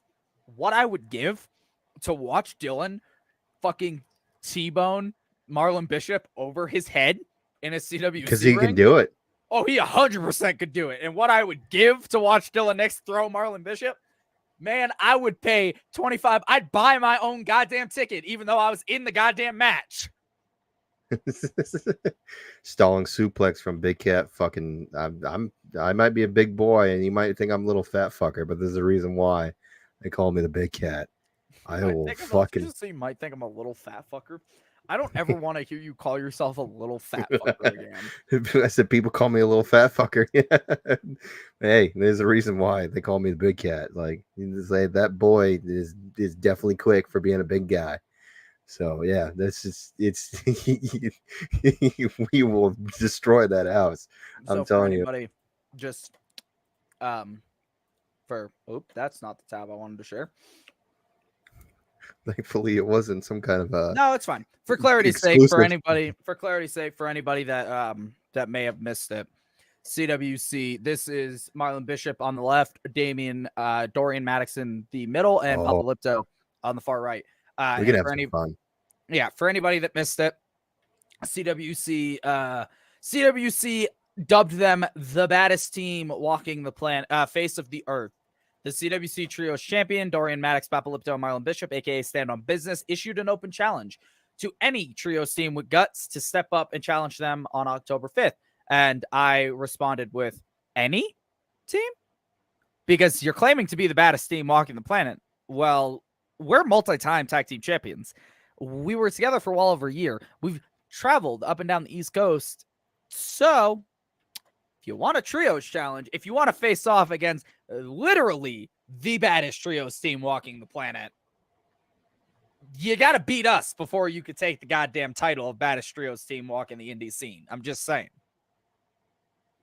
Just saying. Yeah. The ball's in your court. And we've had, and like I said, there have been a few other promoters even that have commented on it. So I'm just saying, ball's in your court. The only problem is that get their own plane tickets, motherfucker. You just got to pay their rate. Yeah. Just got to pay their rate. Give me 12 to 15. The only problem with that is it's October 5th, so that I'm pretty sure we're booked for Let's, so we would have to fucking murder them in Let's and then fly immediately and hopefully make the show. You'd be fine. I'll call it all. I know your shit. Yeah. The sad part is that's true. He's like, he's gonna throw you. He's gonna throw you. You get to Denver Airport, I'd pick you up and I'd be like, we're doing this, and this, and we got 15 minutes. It's cool. Okay. Sword and shield, the cannonball Euro, stinger splash. Dude, no. So I thought about a new way to set that up, right? Because I was thinking about trio stuff. Fireman carry neck breaker into the flashing elbow, into a toss, like into the flashing elbow. Guy eats it. Dylan fucking throws him at like flashing elbow. Boom. The guy eats it, starts selling around. Dylan grabs him by the fucking like back of the neck, right into the bottom buckle. Tags you in. Cannonball. Cannonball, pop-up powerbomb. Oh, because I Gabe, I feel so bad for Gabe. It did that to him. Oh, it looked good, but oh my gosh, fucking! I thought I killed him with that can. Speaking of killing people with cannonball, super fan. Sorry. Oh, it's because you're a little fucker. It was so bad that you had to check to make sure Superfan was not dead. Dude, you fucking hit him, and you could see me. I dropped down. It looks like I'm talking shit, but I literally dropped down, and I was like, "Are you fucking okay?" Followed by, I was like, "Are you fucking good?" And then you picked him up and powerbombed, and I was like, "Oh, I didn't get an answer. I hope he's fucking good." I don't think he would. I think he would try to make sure I didn't powerbomb him if he wasn't good. He's alive, I promise. Oh shit! I promise All he's right. still alive. Well, we're hitting the 2-hour mark here.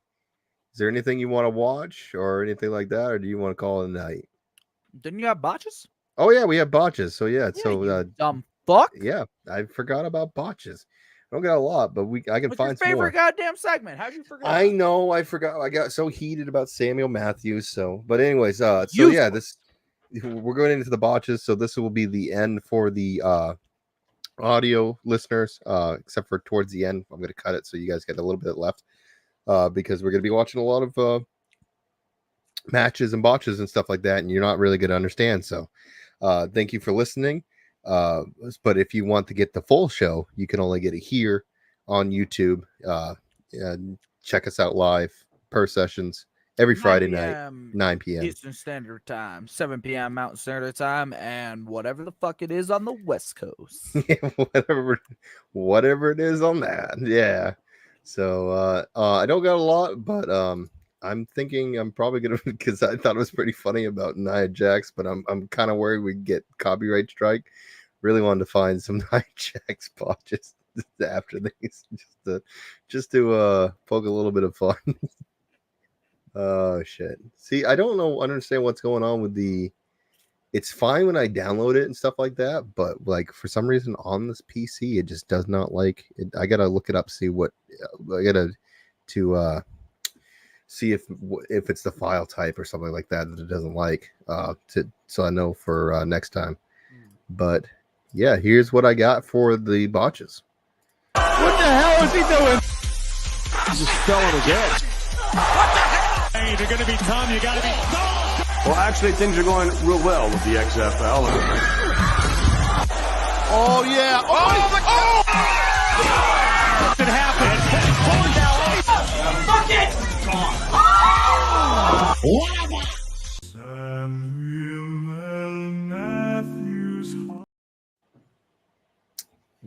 What is going on? What was that? I have no idea. Sam, I swear to fuck, if you're touching shit again, I'm gonna ban you from you know being what? Never co-host. mind. I was like, give me a second. I can log into the email and force sign everybody out. Never mind. It would sign Yeah, you would out force. of the Yeah, I was fucking gonna say you'd force It would signing end out. live. No, that literally was not me. I don't know if that was you either, but it's like, No, I didn't. I mean, I ran the what a botch stinger, but after that, I was waiting for it to be over. Yeah, fucking Sam's touching shit again. Anyway, so yeah, what a botch. Play the botches. Play the botches.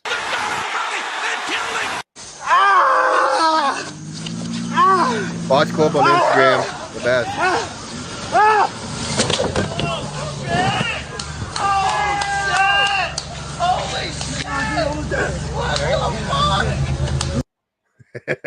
Oh my god.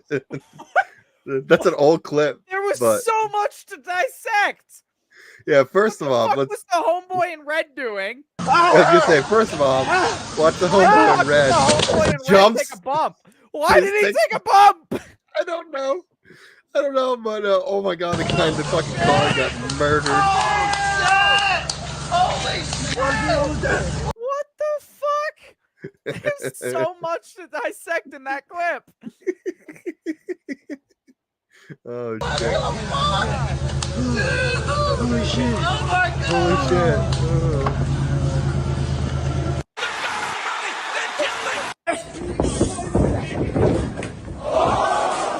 This is why we grab the middle rope. This is why we grab the middle Grab rope. the middle rope. Yeah. Oh. It's not just something that we tell as a fucking old wives' tale when we're training. It does happen. It can happen, and it always happens when you're hitting the goddamn ropes. Yep. Exactly. Top rope can snap off. It happens. He looks like he protected himself on the way down. I don't know. It looks like his head hit the apron. Well, he had his forearm dropped, so.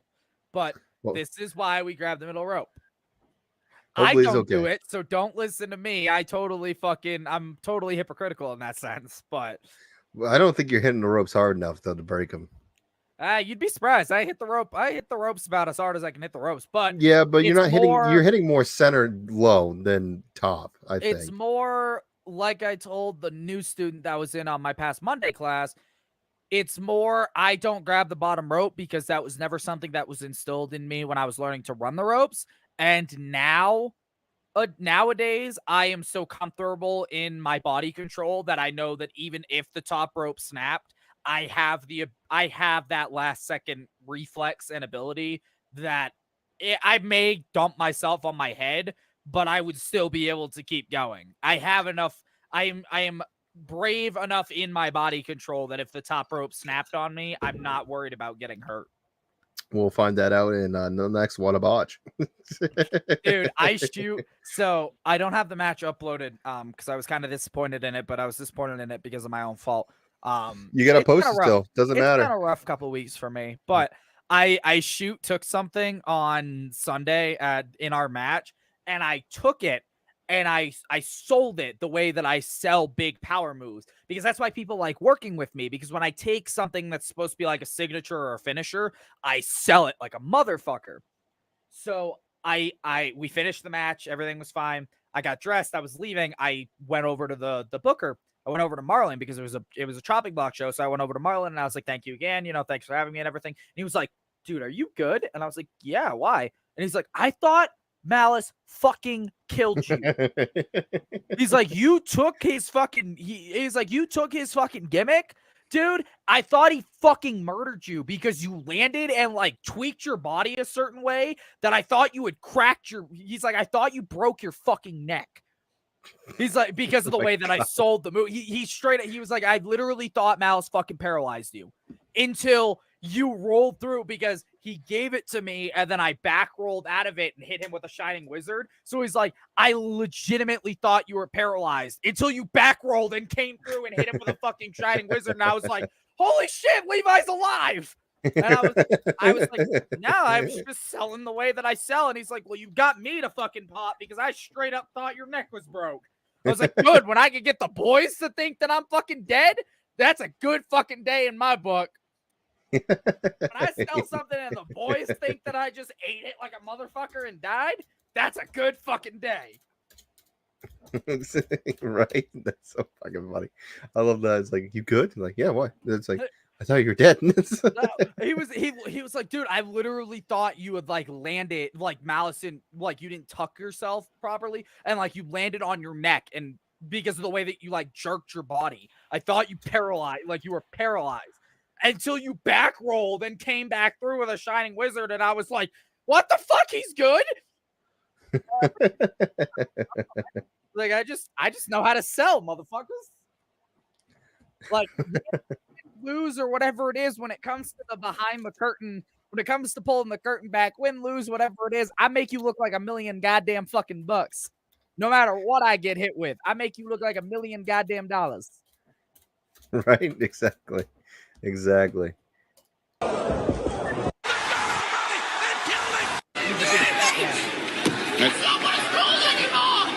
Harley Cameron.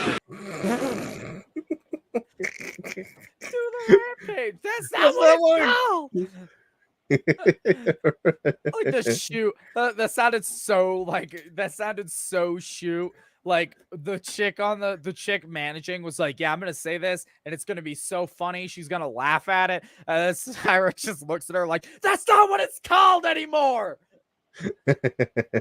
It's like, fuck, I'm gonna get a fine for that. Damn it. It's like in the Rumble I hit in the last Rumble I did, I hit the 619 because it was the Rumble that the fans, it was a Hispanic festival and there were a bunch of fans losing their shit 'cause they wanted to see me hit a 619.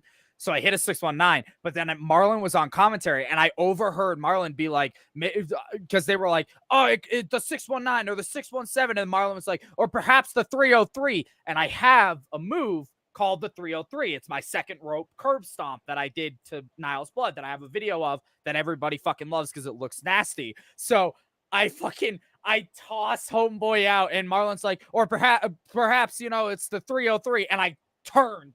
And I looked at Marlon and I was like, "No, that's a different move. Don't call it that." I was like, "You're going to confuse everybody. What the fuck the move is called?" And Marlon you could physically hear Marlon on commentary be like, "Oh, okay, no. The 303, it's a different move. It's a different move. Don't listen to me. That's a different move."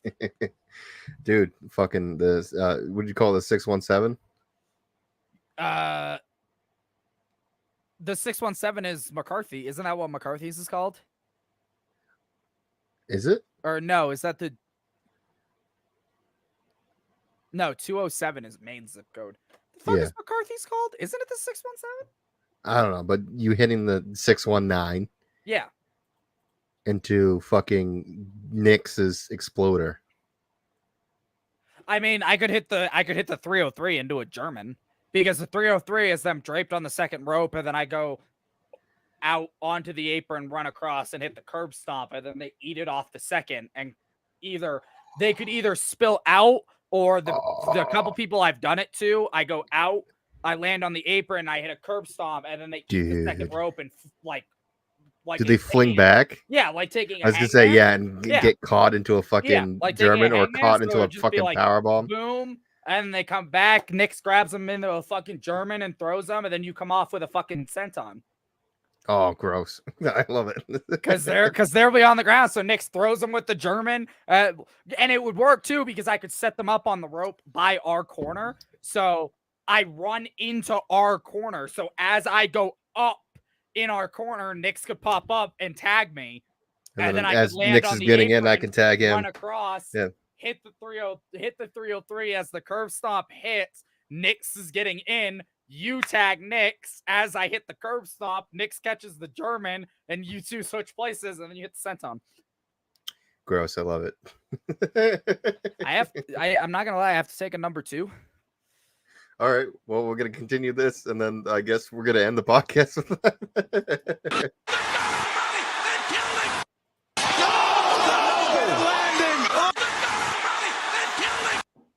Yeah, she fucking all tailbone with that. That guy has got my logo tattooed on his arm. Yeah, I know. He's crazy. Look at him. He Did looks you like see he's this? from Ethiopia. Oh, that guy. That guy's got the tattoo. I can't believe it. I wouldn't tattoo my own logo on my own arm. Well, he's a stalker. What do you want? Psycho. Scared of him. Taz is being stalked by a man. Film at 11. Well, why do you get a fan? Film at 11? Wait, hold on. Oh, I've got a nice ass. Every single woman in the locker room till there are none left, one by one. Isolate them, hurt them. The strength of Baszler. As Vega. Why do you get a fan? I got a nice ass. Round and round. Someone's about to get flattened. Fucking idiot. That wasn't even that bad. That's better than Strowman. Do you understand how much it hurts to have a 340-pound? I understand, but he pre-bumped. Oh, I didn't notice the pre-bump. Yeah. I just noticed Strowman just kind of do this. I was like, yeah, that's how Strowman hits it now because a About to get 350-pound man. Oh, it wasn't bad.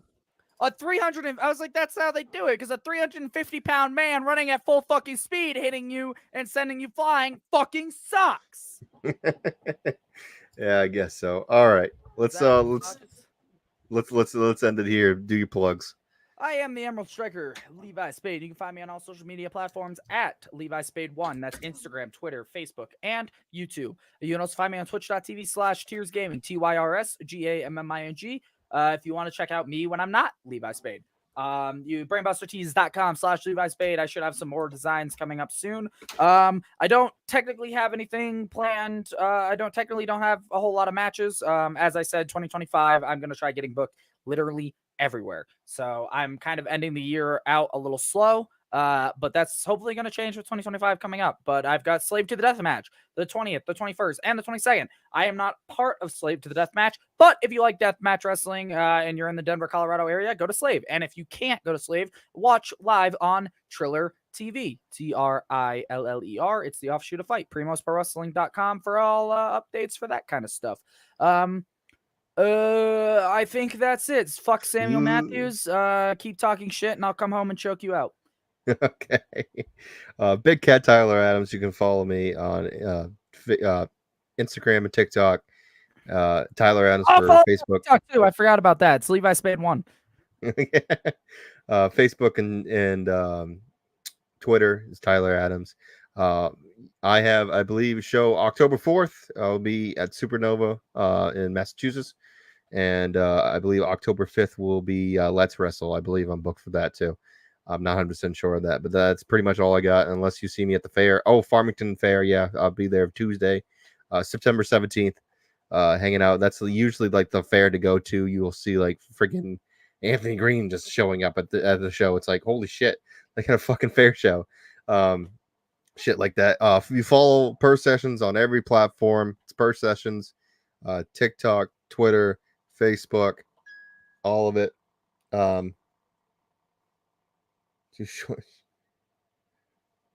What the fuck? We're coming out to shots now. Sorry, Dylan Nix. Fucking. I think he's having some drinks because he just literally messaged me saying we're coming out to shots. He is at Gino's, so he is at Gino's. Yeah, no, we're not coming out to shots. No, we're not doing that. Shots. That's not the wild. I'm really trying to find this. I apologize, Mike. I love you to death, and I'm so glad for all of the wisdom that you've bestowed upon me. I think it's called the 617, but the more I say it, the more I think I'm wrong. And I, for the fucking life of me, cannot find a single goddamn match that Mike McCarthy hits the goddamn. You saying the area code for Massachusetts is 413. No, but that's not what he yells. You'll have to find it. That's what I'm saying. I was gonna say the area code is 413 for Massachusetts. But anyways, I know that, but that's not what he says. I could have sworn he hit it in our triple threat, but apparently I'm wrong. What is happening? It's his thing. Why can I'm losing my mind. 617 is Mass area code. Ha! Fuck you! I knew it. He drops down to a knee and says 617. Well, they must have two area codes because my father lives in Massachusetts and it's 413. I fucking knew it.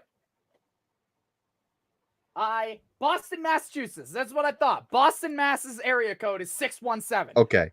Fuck you. Okay. Anyways. You didn't doubt me, but fuck you anyway. Anyways. I'm gonna take a poop. Roll the outro. You guys were watching. Fuck you, Samuel Matthews. Fuck you, Samuel Matthews. Per session signing off, but we ain't saying goodbye. Keep your fans like steel reaching for the sky. Professional wrestling, we'll never let it go. Big cats in the house, bringing the rumble to the show.